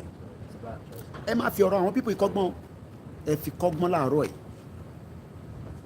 Ẹ fi ọ̀rọ̀ wọn ká fi kọ́gbọ́n, nítorí pé kò sẹ́nì kankan tó ń bọ̀ wá rescue anybody. Àwa la máa find a solution sí nǹkan tó ń ṣe wá. So arákùnrin nísìn kò wá sọ pé torí òun lòun ṣe project yẹn kó wá máa ti àwọn èèyàn lọ sábẹ́ omi. Òun fúnra rẹ̀ lọ́wọ́lọ́wọ́ báyìí nísìn ó wà lára àwọn tó ń wá báyìí. Ẹni tó ní submarine tó wọnú omi tán wá, ẹni tó ní òun ni bọ̀bọ̀ ẹ̀. Àbọ̀rọ̀ ọmọ yìí nísìn. So view yẹn láti ẹ̀yìn òun lélẹ̀. So view láti ẹ̀yìn lélẹ̀. Àwọn ẹni tó ń bọ̀. Mọ́tò tó ń bọ̀ prime minister wa, àmọ́ ètò jẹ́ náà.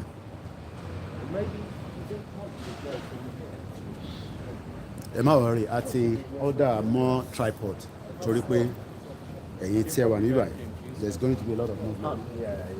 So mọ́tò tó máa gbé prime minister lóyún ẹ̀mí fẹ́ jọ. Ìwọ náà wo rán nísìn, wo bíbàyí tó bá jẹ́ pé president, even a senate president ní Nigeria, ẹ wá dúró motorcade tó ń tẹ̀lé lẹ́yìn. The wastage is just too much. Wastage. The wastage is just too much. But who cares? Ṣèbí Nigeria ni. À ń ṣe bí ẹni tó lówó. But in reality, ní ṣìngbáìn Nigeria ò ní. Because inú gbèsè ní gbogbo afẹ́fẹ́ rẹ̀ tó ń ṣe yẹn. Gbogbo afẹ́fẹ́ rẹ̀ tó ń ṣe yẹn inú Nigeria ni. Inú Nigeria ni gbogbo afẹ́fẹ́ rẹ̀ tí wọ́n ń ṣe yẹn inú Nigeria ni. Kọ́lọ́n kó ṣàánú. So ẹ jẹ́ kí n máa prepare Star Radio. So ẹ jẹ́ ká máa prepare Star Radio díẹ̀díẹ̀ torí àsìkò. So mo kí gbogbo èèyàn wa láàárọ̀ yìí. So Facebook nìkan ló máa hopefully go off. No. Okay, maybe we will see how we can twist around. Because I have to use one phone láti fi bá studio sọ̀rọ̀. Èyí tó dẹ̀ jẹ́ ti Facebook yẹn ni máa lò. So máa wo bá ṣe máa rí ṣe ṣá. 12 o'clock ni Prime Minister question time. So ó máa ń kúrò nínú bíbá bí around be 20 minutes before 12, because ibi tó ń lọ náà kò ń ṣe ibi tó jìn. So yẹ ká máa prepare fún interface sọ̀rọ̀ lé lórí pẹ̀lú Achi láàárọ̀ rẹ̀. Back to the studio. Mo kí wa lẹ́ẹ̀kan sí, just waiting. Yẹ ká kọ̀ gbọ́. very, very well as well. So Archie is already live in the studio while I am here on a standby waiting for 11 o'clock. So in 20 minutes, we'll be heading back to the studio. But for now, it is still called the broadcast on the transmission on the KOIKIMEDIA. And good morning to all. So let me quickly give you the background of this man again. After working as a test pilot, they qualify intention. Everybody in Yoruba nation. But nínú mind yín, nínú heart yín, ẹ fẹ́ Yoruba nation kankan. So that's why people Yoruba nation wọ́n lè ń ṣe àrójútó ẹ̀ this and that. They criticize, they come up with flimsy excuse. Come and give excuse. Òun la fẹ́ràn jù. But àwa tá a lè sọ pé no. Nígbà àwa dúró tán. Ibi máa já sí ní dáadáa, ibẹ̀ la máa dúró sí. So everything a fẹ́ máa give excuse. So ta lè a fẹ́ kó ṣe nígbà táwa bá ń give excuse, ta lè wọ́n expect kó wá ṣe. Ṣá àwọn òyìnbó ilẹ̀ fẹ́ jẹ́ kó wá ṣe fún yín. Àwọn lè wá ṣe náà. Àwa la máa ṣe in tó jẹ́ the needful. So ẹ jẹ́ n sáré ka the last person olówó àti ọmọ ẹ̀ tó wà lábẹ́ submarine yẹn. Ẹ sáré pàtí wà out of time torí Star Radio. Mo kí gbogbo ẹ̀yin yan wa lẹ́ẹ̀kan sí. This is a live transmission from number 10 Downing Street. The Prime Minister resident, as also we're going to be waiting for the Prime Minister Rishi Sunak to come out later. But for now, we are here. The journalists around the world that have also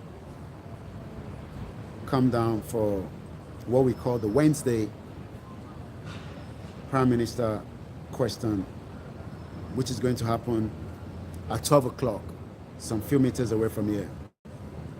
But for now, this is the KOIKIMEDIA live transmission, and behind us is the number 10 Downing Street, the door, as we wait patiently for the Prime Minister. So while I'm doing that, let me just torí pé mo fẹ́ focus lórí interface sọ̀rọ̀ lé lórí àdéhùnpẹ́ lẹ́nì. So níta kan máa ṣe ni pé ẹ yẹ ká lọ kọ̀gbọ́n kọ̀ọ̀kan díẹ̀ kó tó di pa máa bá ìrìn àjò yẹn lọ. Kọ́lọ́n bá wa dúró ti CSI àti mọ́mí ẹ̀ àtàwọn ìyàwó àtàwọn ọmọ.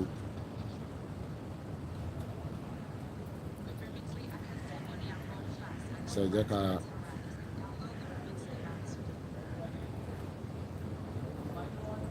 ṣe máa enjoy ilé ìlọ mọ̀ ń bọ̀.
wọ́n ní Mẹ́fẹ̀lẹ́ máa sá lọ tó bá grant ẹ̀ ní dé o. Ó kúkú ti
má bínú ọmọ prepare fún Star Radio náà.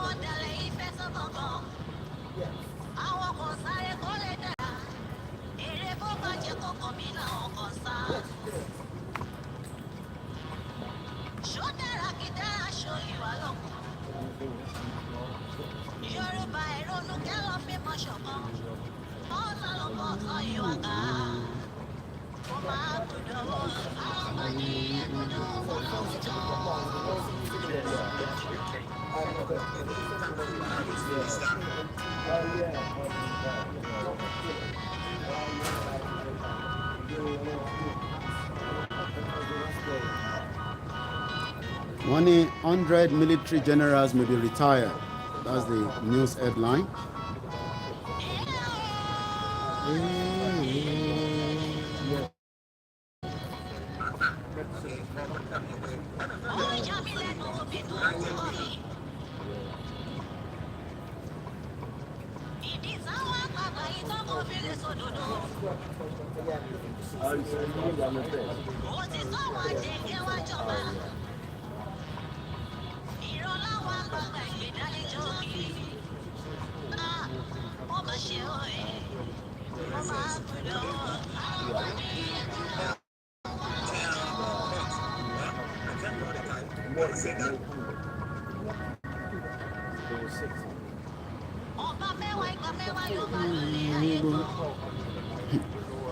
Sàrídò Kúbọ̀ onú ọba ṣe máa tàwọn ọmọ Ìgbò tó bá ń ṣe British, can you imagine? Nigeria ń ṣe country tó bá ní country ní Nigeria, you're wasting your time.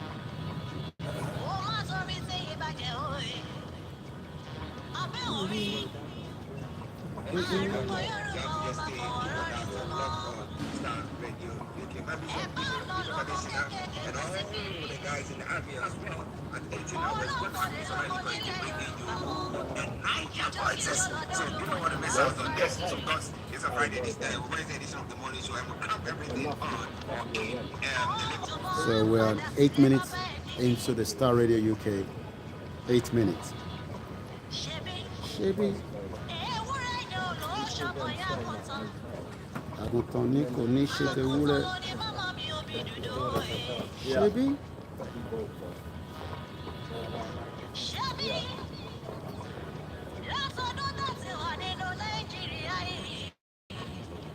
Sódodo kan níbẹ̀. Mr. Shitu, good morning. Mo kí gbogbo ẹlẹ́kan sí a very very good morning. Andrew, Prime Minister, ó máa jáde kò ń ṣe nísìn. But we're going to be going to wọ́n náà wá ọmọ Nàìjíríà kan Olúwaṣeun Akórèdé 64 million Nigerians at risk of unless guns are silenced, exodus of people. And then they might knock you down. Go down to 4. Tinubu and Atiku request for additional hearing. Ọ̀ṣàfẹ́ gbàṣà. Depends how many people are at the conference as well. Ẹ̀yin ò ní gbọ́n kan tí Archie bá ń sọ, respond mi lẹ́ máa gbọ́. Detail, like exact timings are fairly, you know, like when Basically, and itinerary and how many people are attending, how many people want headshots, you know, that's Anything tí Archie bá ń sọ. it's a bit light on. Láì mi kọ̀ Archie.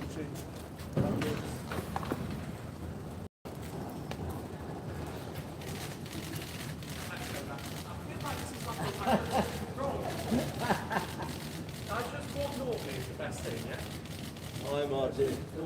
Morning.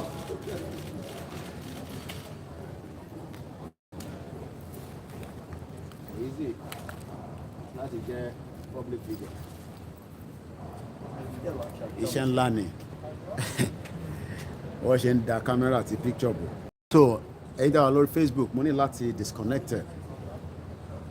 Màá pè ẹ̀yin pẹ̀lú ọ̀nà dá.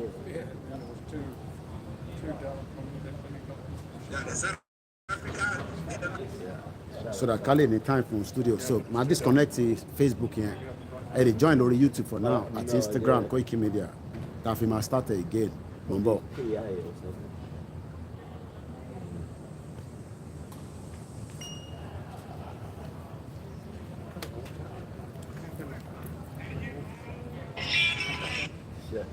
I like it.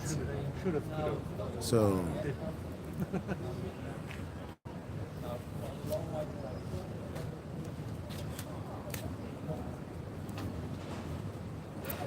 láti fi sí charging. So,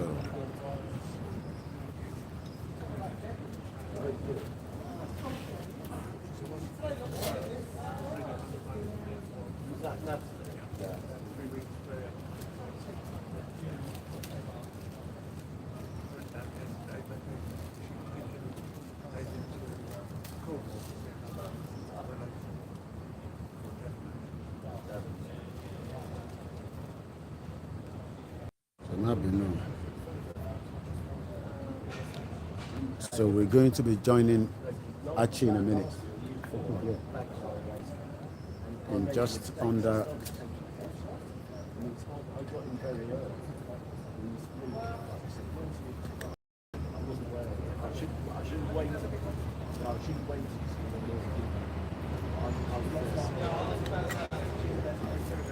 So in under a few minutes, I might join Archie in a second. In 2 minutes precisely. So I might join Archie.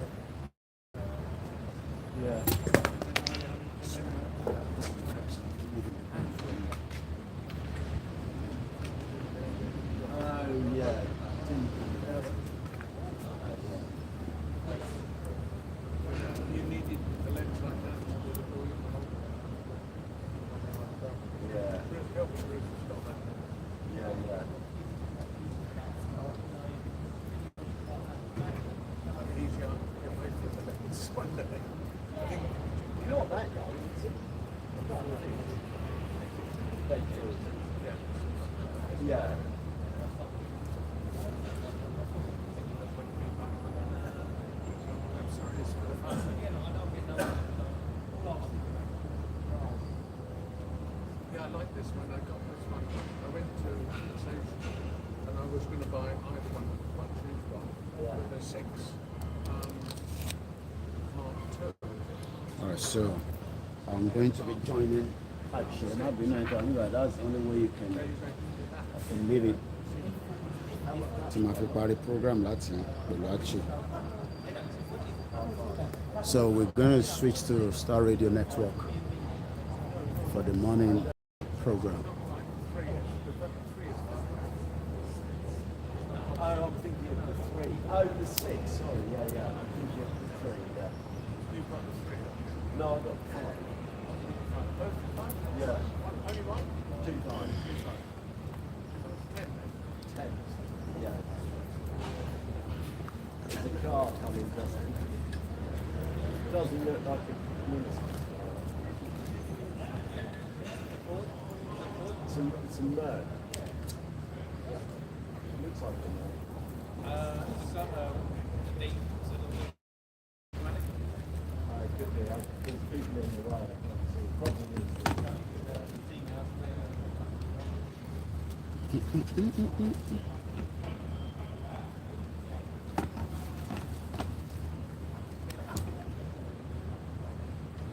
So we're switching to Star Radio in just a few minutes. I'm not on Star Radio. Let me see. All right, so it's 1 minute past. A lot of movement. Oríṣiríṣi mọ́tò ló ń wọlé ló ń jáde. So now,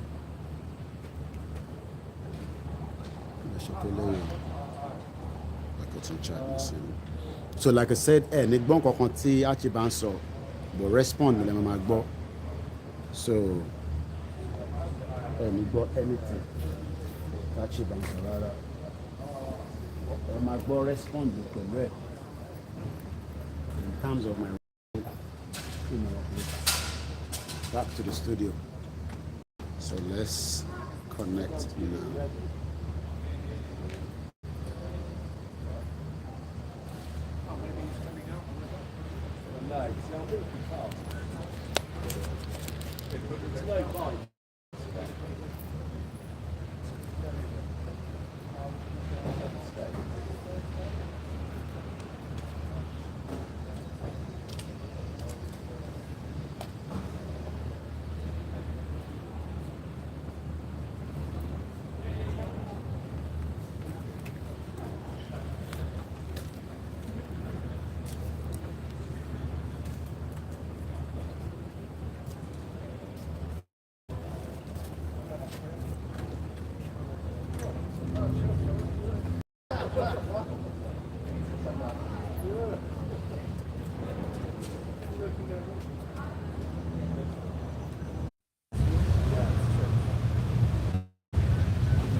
Well, you're quite right. The inflation rate continued to go as quickly as rising, and it's because of so many reasons for that. And I mean, yesterday, if you look at the paper yesterday, I've got today's paper with me, but looking at yesterday's paper, there was a focus of about almost £275 to the energy bill. Every household, will continue to experience, hike in the energy bill. I was actually, following, the Twitter of the Prime Minister, this morning, and they are trying everything to support, an average citizen in the country. But the question then is, what actually is making the inflation to go, rising? The mortgage, cost is going up, and most importantly, the food cost as well is going up as well. But I did pick up something, from the PMQ, this morning that I'm going to be telling you a little bit about. But one thing is, almost every part of the world is facing one difficulties or the other, especially because of the ongoing crisis that is happening, the instability. I was monitoring, the news this morning as well, where the farmers are complaining about the, the cost of producing the milk. I mean, almost every household in UK, needs the, the milk. I mean, we've already used the milk this morning for those that are preparing the cereal. And as I said this morning, as I was making my way into number 10 Downing Street, I did meet someone and I did ask him in his white van, what actually is in that van? And to be honest, he actually told me there is milk in there that needs for delivery. There was a lot of heavy traffic coming into number 10 this morning. But like I said, the UK government is putting in almost every effort to support, as many people, back in the country, especially as the economy continue, to drive almost everywhere. Quite a lot of very busy. You can be hearing the click of the cameras shows that, there's a lot of movement going in and to, I can tell you the motorcade, taking the Prime Minister is ready. And it seems that, we have, again, it's all about inflation. You can see. You see? Question being asked, no answer. is actually going in. The door opens, and here we go. It's gone in until 12 o'clock, where everything goes back again inside, the Parliament. But for now, I come back again to you. This is still Star Radio UK, the finest African and Caribbean radio station in London.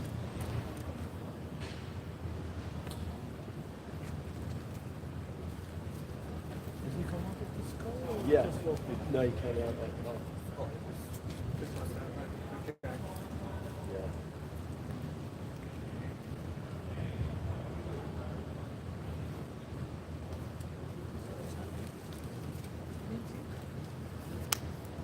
Well, let me first tell you, by the end of August, 64 million Nigerians will be living in hunger. Remember that Nigeria still remains the capital poverty of the world. Looking at the news coming out from the World Bank this morning, stated clearly that 64 million Nigerians at risk of hunger by August, according to the World Bank. About 64 million Nigerians are at risk of falling into food crisis in the coming month. According to the new World Bank report, the bank reported that, on the 9th, the President Bola Ahmed Tinubu is currently in Paris, for a summit. He's going to be doing everything possibly best. But one thing we got to remember, the reason why we have food crisis in Nigeria is because of the insecurity that has also affected that as well. So as the World Bank is, giving this alarm, what then needs to be done, to curb these is the question, what are the governors going to be doing? What are the international community going to be doing? Because what we do know is the bank reported that from the 9.7 million in 2019 to 42 million in 2023, the numbers of the individuals has actually doubled. Over the past 4 years, the number of the food insecure across the West Africa has more than quadrupled in the wake up of the... Well, I think, looking up to the current freedom of speech in Nigeria is currently different from here in UK. But it seems that the new president might open up a little bit more, because remember we told you that, since May 29 that the President Bola Ahmed Tinubu, has resumed the office, there seems to be more accessibility. How that accessibility applies to average Nigerians that are into the media, not everybody is a journalist. Right here we have, different individuals. Some are just pictures. Some are here to report. But the question you did ask is, whether, throwing the question and answering back. I mean, we've just seen, one of the cabinet officer walking in there. As we know, today is a very busy day. But one thing we've got to remind ourselves is, I've come out from the Nigerian High Commission, walking into here. It is all about the information accessing, and the person that I did met, at the Nigerian High Commission was actually telling me that, he needs to go get, the money order, for the processing of his Nigerian passport. It's all about the information. Information needs to be delivered in timing, to many Nigerians. And it seems that Bola Ahmed Tinubu, the new president, is doing something different from what the former president Muhammadu Buhari was not able to do. And do you know what? There's a picture circulating that the former president Muhammadu Buhari was captured in London sometime last week Friday, going to the Baker Street Mosque without any security as much as possible, because he's no longer the president, even though there might be detailed security around him. But I'm talking about that, that amount of vehicle that travels with them when they are in the power. I only saw him walking towards Baker Street. We hope we might catch up with him on Friday if he's still in London.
Well, remember that Emefiele, was almost running out of Nigeria in December until Buhari gave him the assurance. And we know that because, Emefiele was going to be heading to what we call a study leave.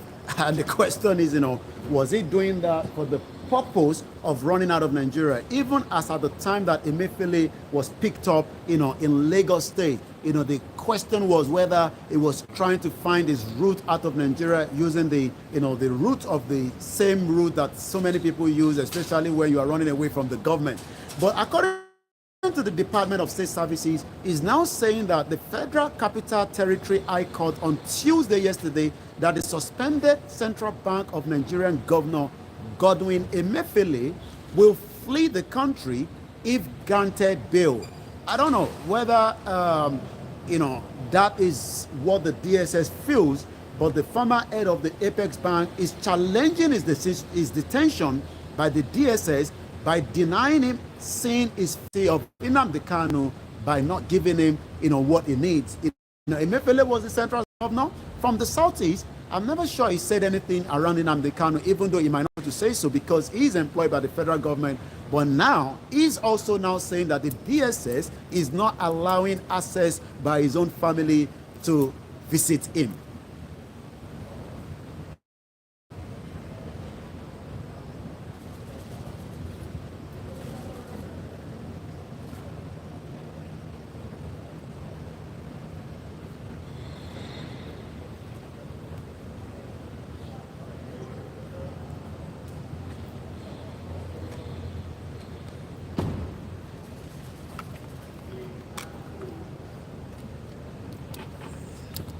So the motorcade is actually ready to hit the road.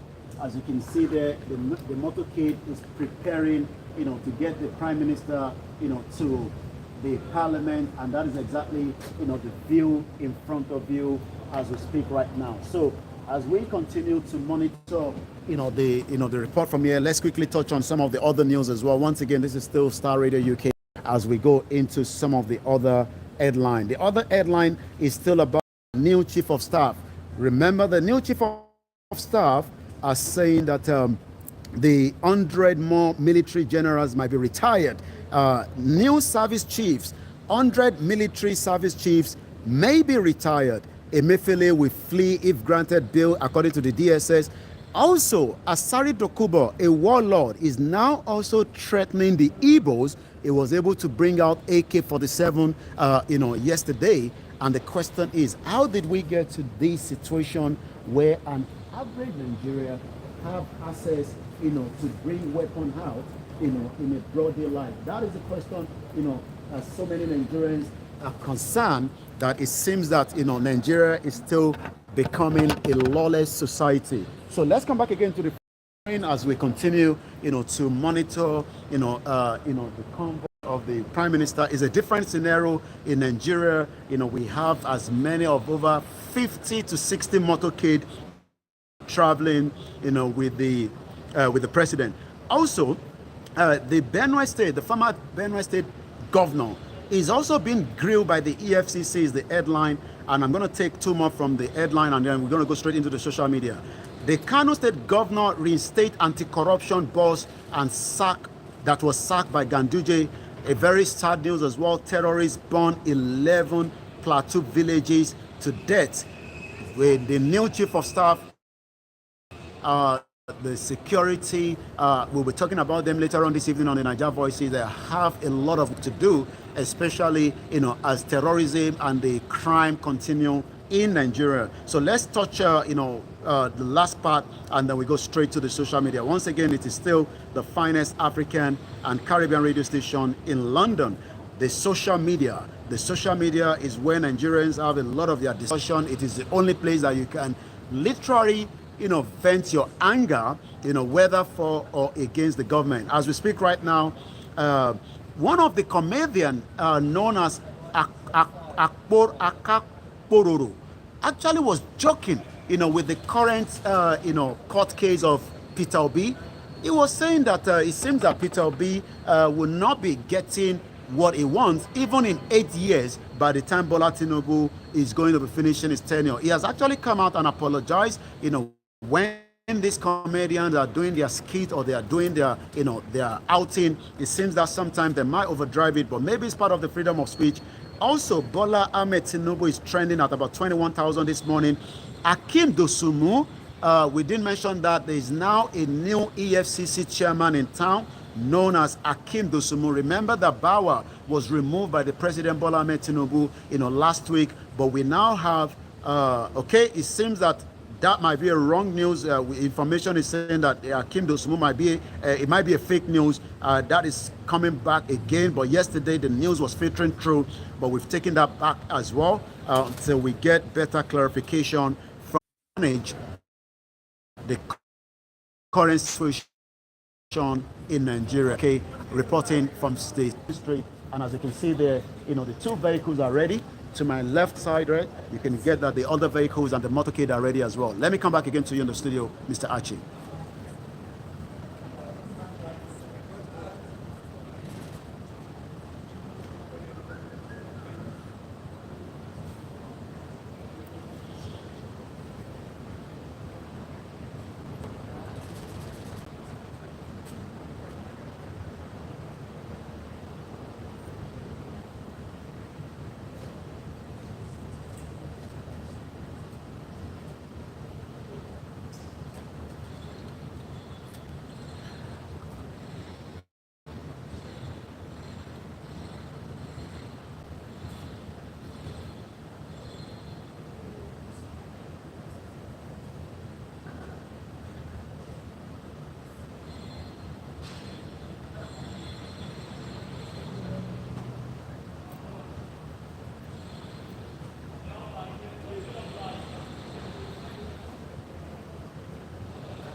Well, the court, the election tribunal continue, and until all evidence are gathered, until everything is put together, definitely we might not be able to know the outcome. But it seems that, remember the last couple of days, there's been, INEC is not having it with the Labour Party and the PDP to release access to some of the document that will be needed, at the court. So it seems that the court is just trying to balance the situation. But one thing is, what will be the outcome is the question on the lips of so many Nigerians. We already have a president that is currently running the affairs of Nigeria. In the next couple of weeks, maybe we might have a new rerun election, or do we say that we are just speculating?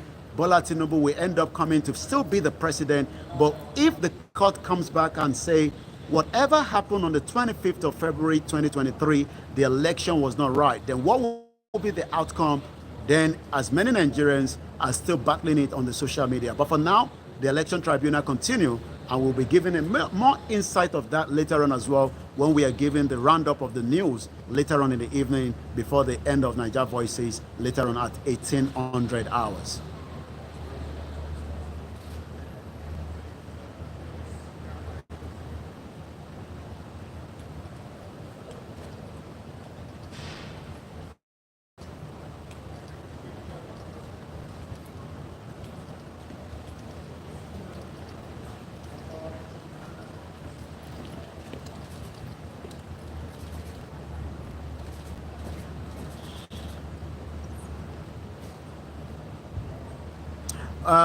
That is just a dream that is not going to happen. Buhari will never be put on trial. Tinubu will not do that. They're still under the same political party. If it was the PDP, we might say yes.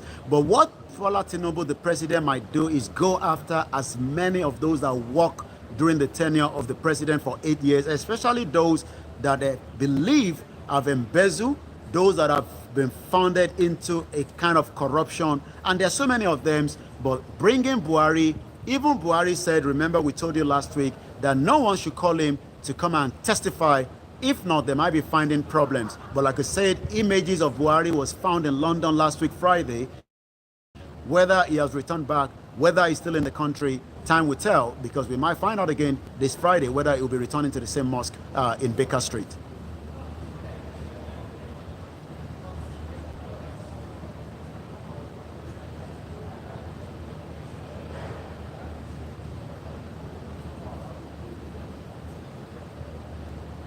we'll leave everything again till 1800 hours on the Niger Voices, and when we get to the Niger Voices, we'll be discussing all the details of the new service trip. But for now, I'll leave you back, in the good hands of Archie in the studio.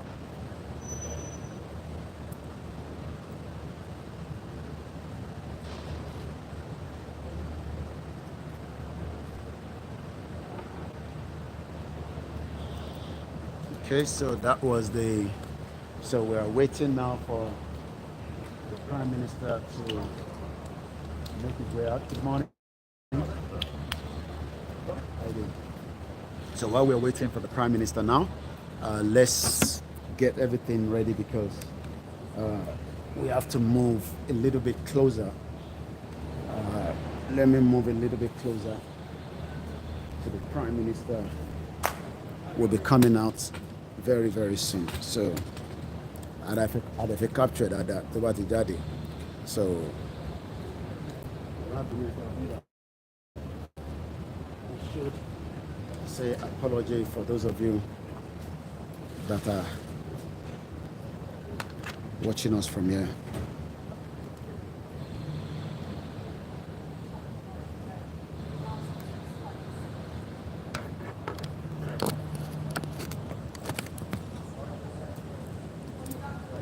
So let's get this back on.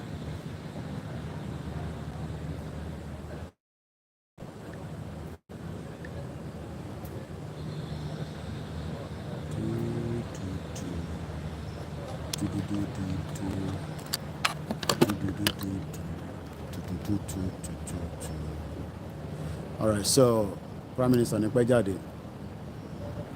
Ó kù díẹ̀, ó máa jáde láìpẹ́. Ìgbà díẹ̀ ló kù.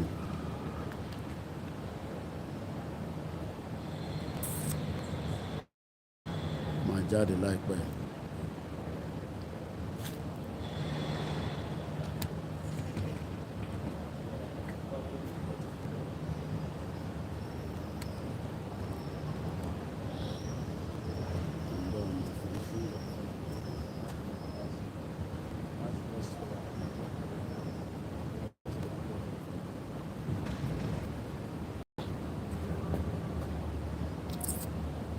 All right, let's get this going quickly. So let's come back on here again.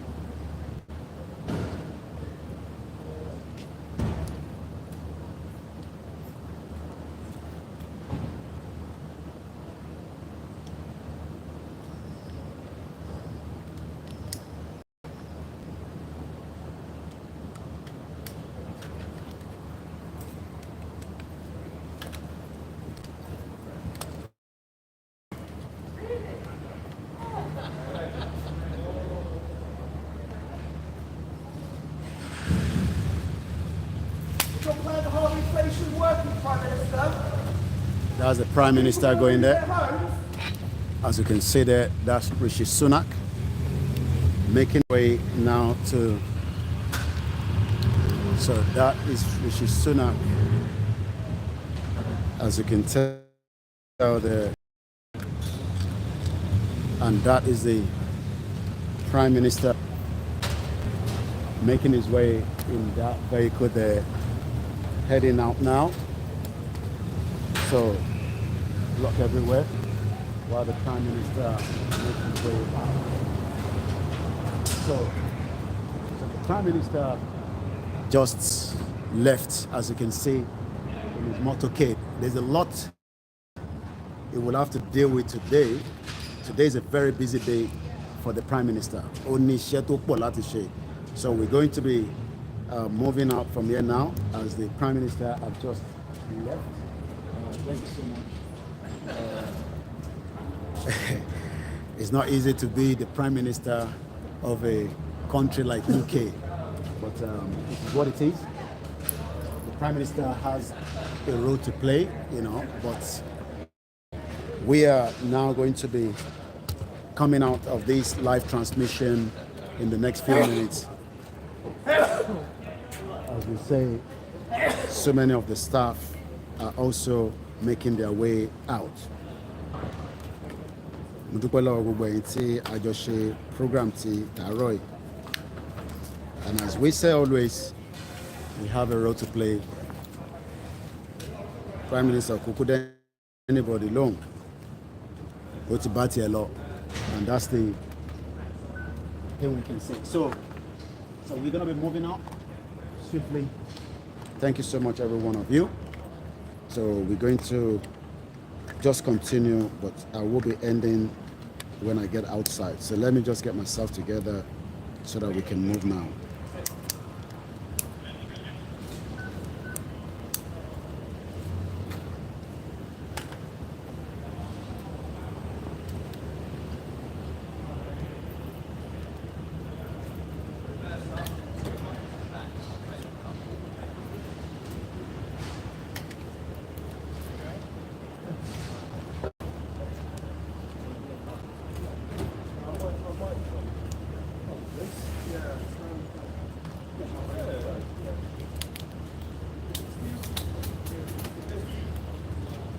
So we're going to move now, as the Prime Minister has now made his way out to lọ sí ibi tó ti máa lọ di wọ́n bára wọn jà níbí báyìí olúkálùkù máa sọ tiẹ̀ ni Prime Minister máa sọ tiẹ̀ so olúkálùkù máa sọ tiẹ̀. So I'm going to be heading out of there now as I just pack away all the stuff.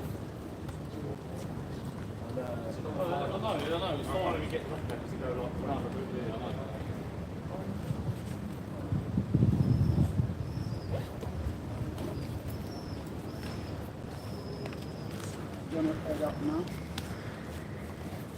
in just a few minutes.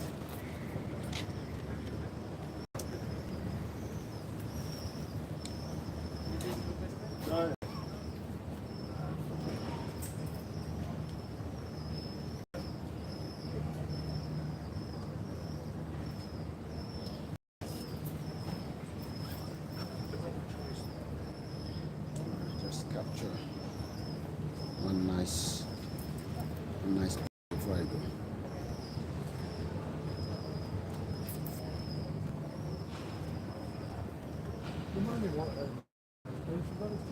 Yeah.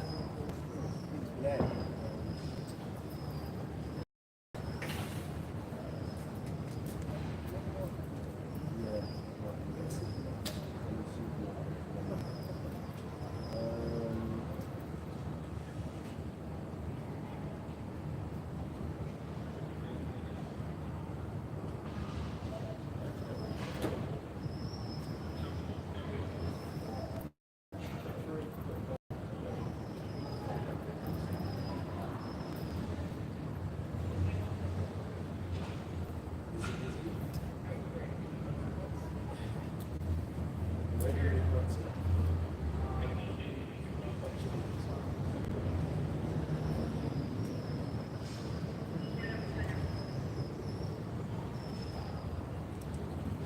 All right.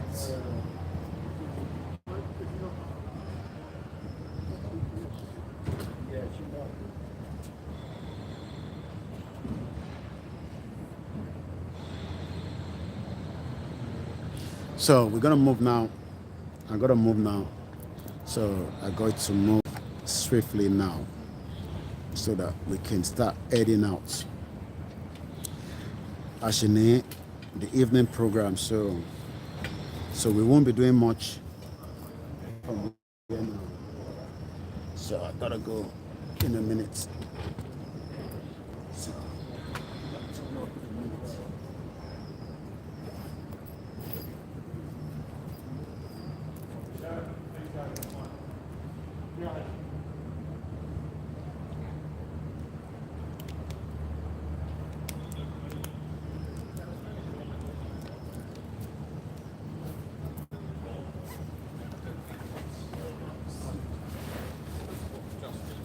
all right, guys, let's roll out from here. So I'm going to enter our Instagram. I'm at disconnect. I call our later. Enter our Instagram, so I gotta move now. So I'm gonna leave this one on because already tripod like was so easy for me. Let's see.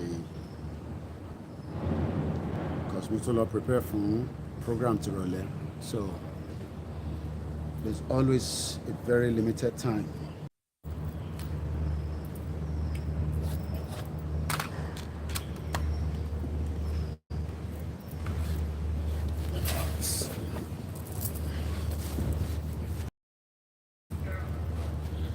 All right, so let's crop this down a little bit. Let's bring it down a little bit.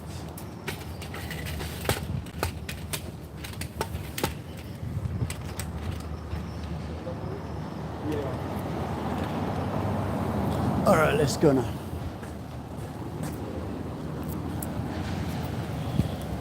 So what a drop on Prime Minister. So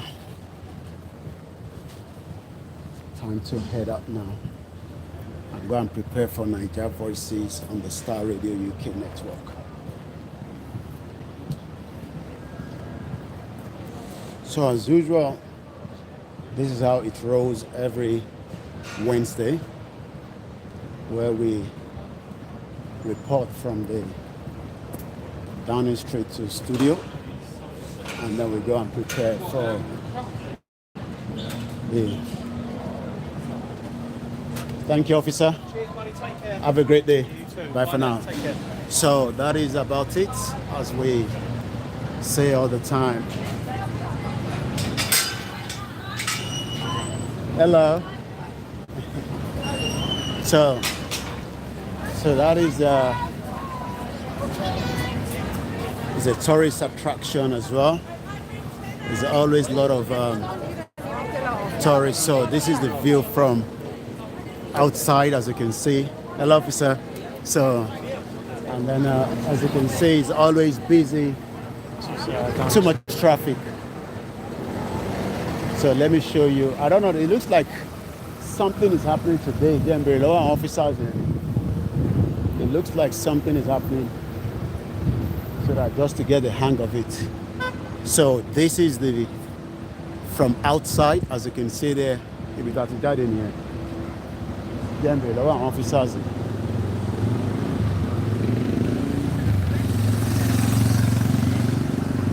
Sorry, officer. How are you? Is there something going on today? Yes. Yes. What's that? Questions. No, but I've just come out from there. Apart from that, why is all the... So, oh no, these are just here. Okay. Yeah, maybe this was from the BMA last week. Potentially, maybe. Yeah. Sorry, we're not from around here. We're from Brixton. Brixton? We're South London cops. Okay. All right. Let me take a picture of you then. If you are not familiar with this area, where's my phone? Let me get a selfie. No, I've just come out from the Prime Minister's office. Yeah, he's want to answer some questions now. Yeah, it's inflation. He has to answer a lot of questions. My gas bill is going up every day. Oh, Mike, tell me about it. Let's get on. We should have you in there. Yeah. Oh. All right, officer. Take care. Thank you. Thank you, right. Take care. Bye-bye. So, all right. It seems nothing is happening. So, let me just bring it back to my face. So, I'm officer at mobile picture here. So, anyway, let me just show you the front and while we move towards Trafalgar Square. As usual, so we're done with number 10. Today, ọ̀sẹ̀ tó ń bọ̀ lágbára Ọlọ́run kọ́lọ́run tó ṣọ́ Abíọ́lá. Àfi tí ó bá tún ní reason tí a máa ní láti wá.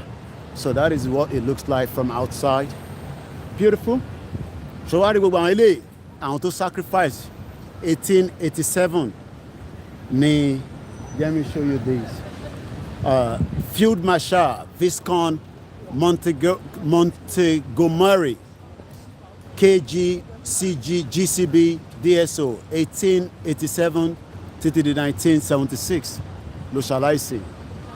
Ministry of Defence building, Nibiba, building ten wo Scotland Yard, ló wà níbẹ̀ yẹn. Ibi tí central, not the MI5, but you know. So this one is called Chief of the Imperial General. Nígbà World War II. Nínú World War II ni wọ́n ti change oríṣiríṣi border. Wọ́n ti yọ border síra wọn, olúkálùkù ti yọ tiẹ̀ after the World War II. So women of World War II làwọn eléyìí. Eléyìí is Field Marshal the Viscount Alan Brooke, as you can see. So So we got to head back now and go and start preparing for the Nigeria Voices later. So LA is called Field Marshal the Viscount Slim, as you can see there. So it's not easy. But Ogun World War II, yeah, oríṣiríṣi ìjà ni wọ́n jà tí wọ́n fi change the border.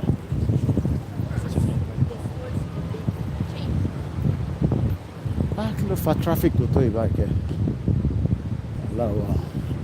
Traffic is too much, man. Traffic is heavy.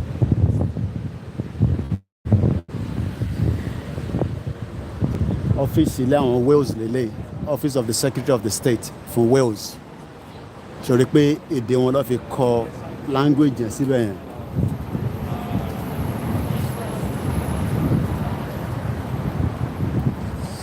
PC. So it's just almost 20 minutes to 12. And ìpẹ́ gbé tó yẹn wá sílẹ̀ pátápátá láti dé iwájú Trafalgar Square yẹn.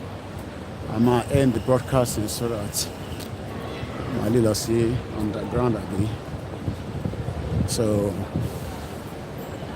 time táwọn èèyàn máa ń wá náà ní tourism, so it's always a busy time. So máa ṣàlàyé oríṣiríṣi kan fún mi. The oldest bronze statue of Charles I, and yeah.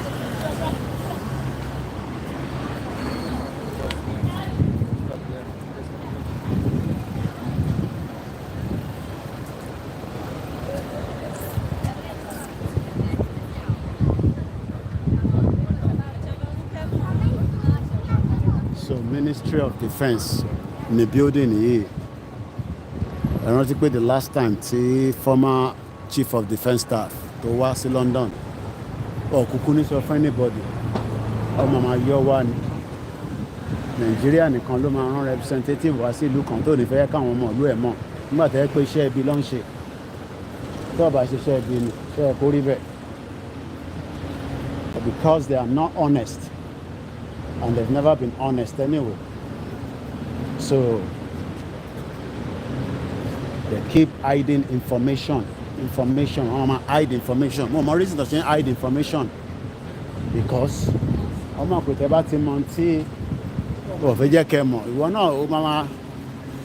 that is the end of it now. Baba? What's up? What the camera one in front. The embassy let him on. All right, sir. Thank you. So that is what the view looks like. As always, no matter for traffic report. Traffic loading. Súnkẹrẹ ni o. Okay, wọ́n ṣe road closure wà.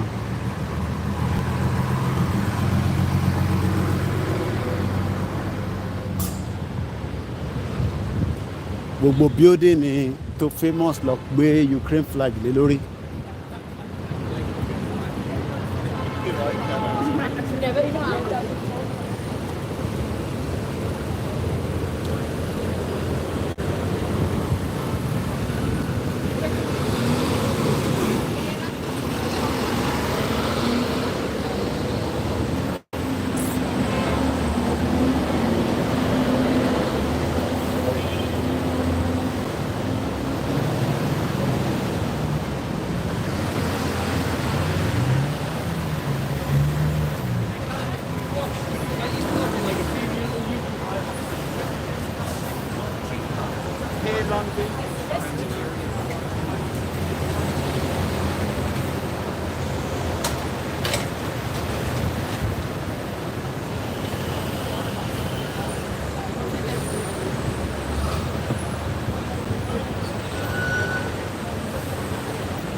Traffic will get as it be. Interesting.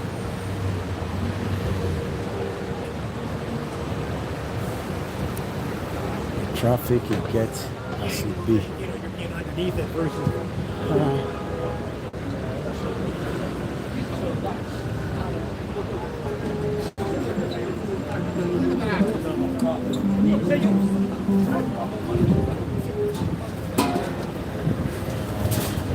Let's go this way. No far traffic it can go right.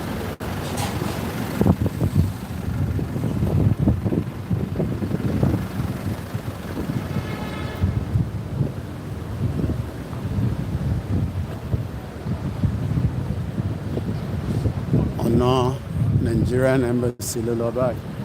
Sórí gbogbo àwọn buses tó ń rí àwọn tó wá fún tourist ni o, tourism ni gbogbo àwọn eléyìí tó ń wòye o. They are all tourists.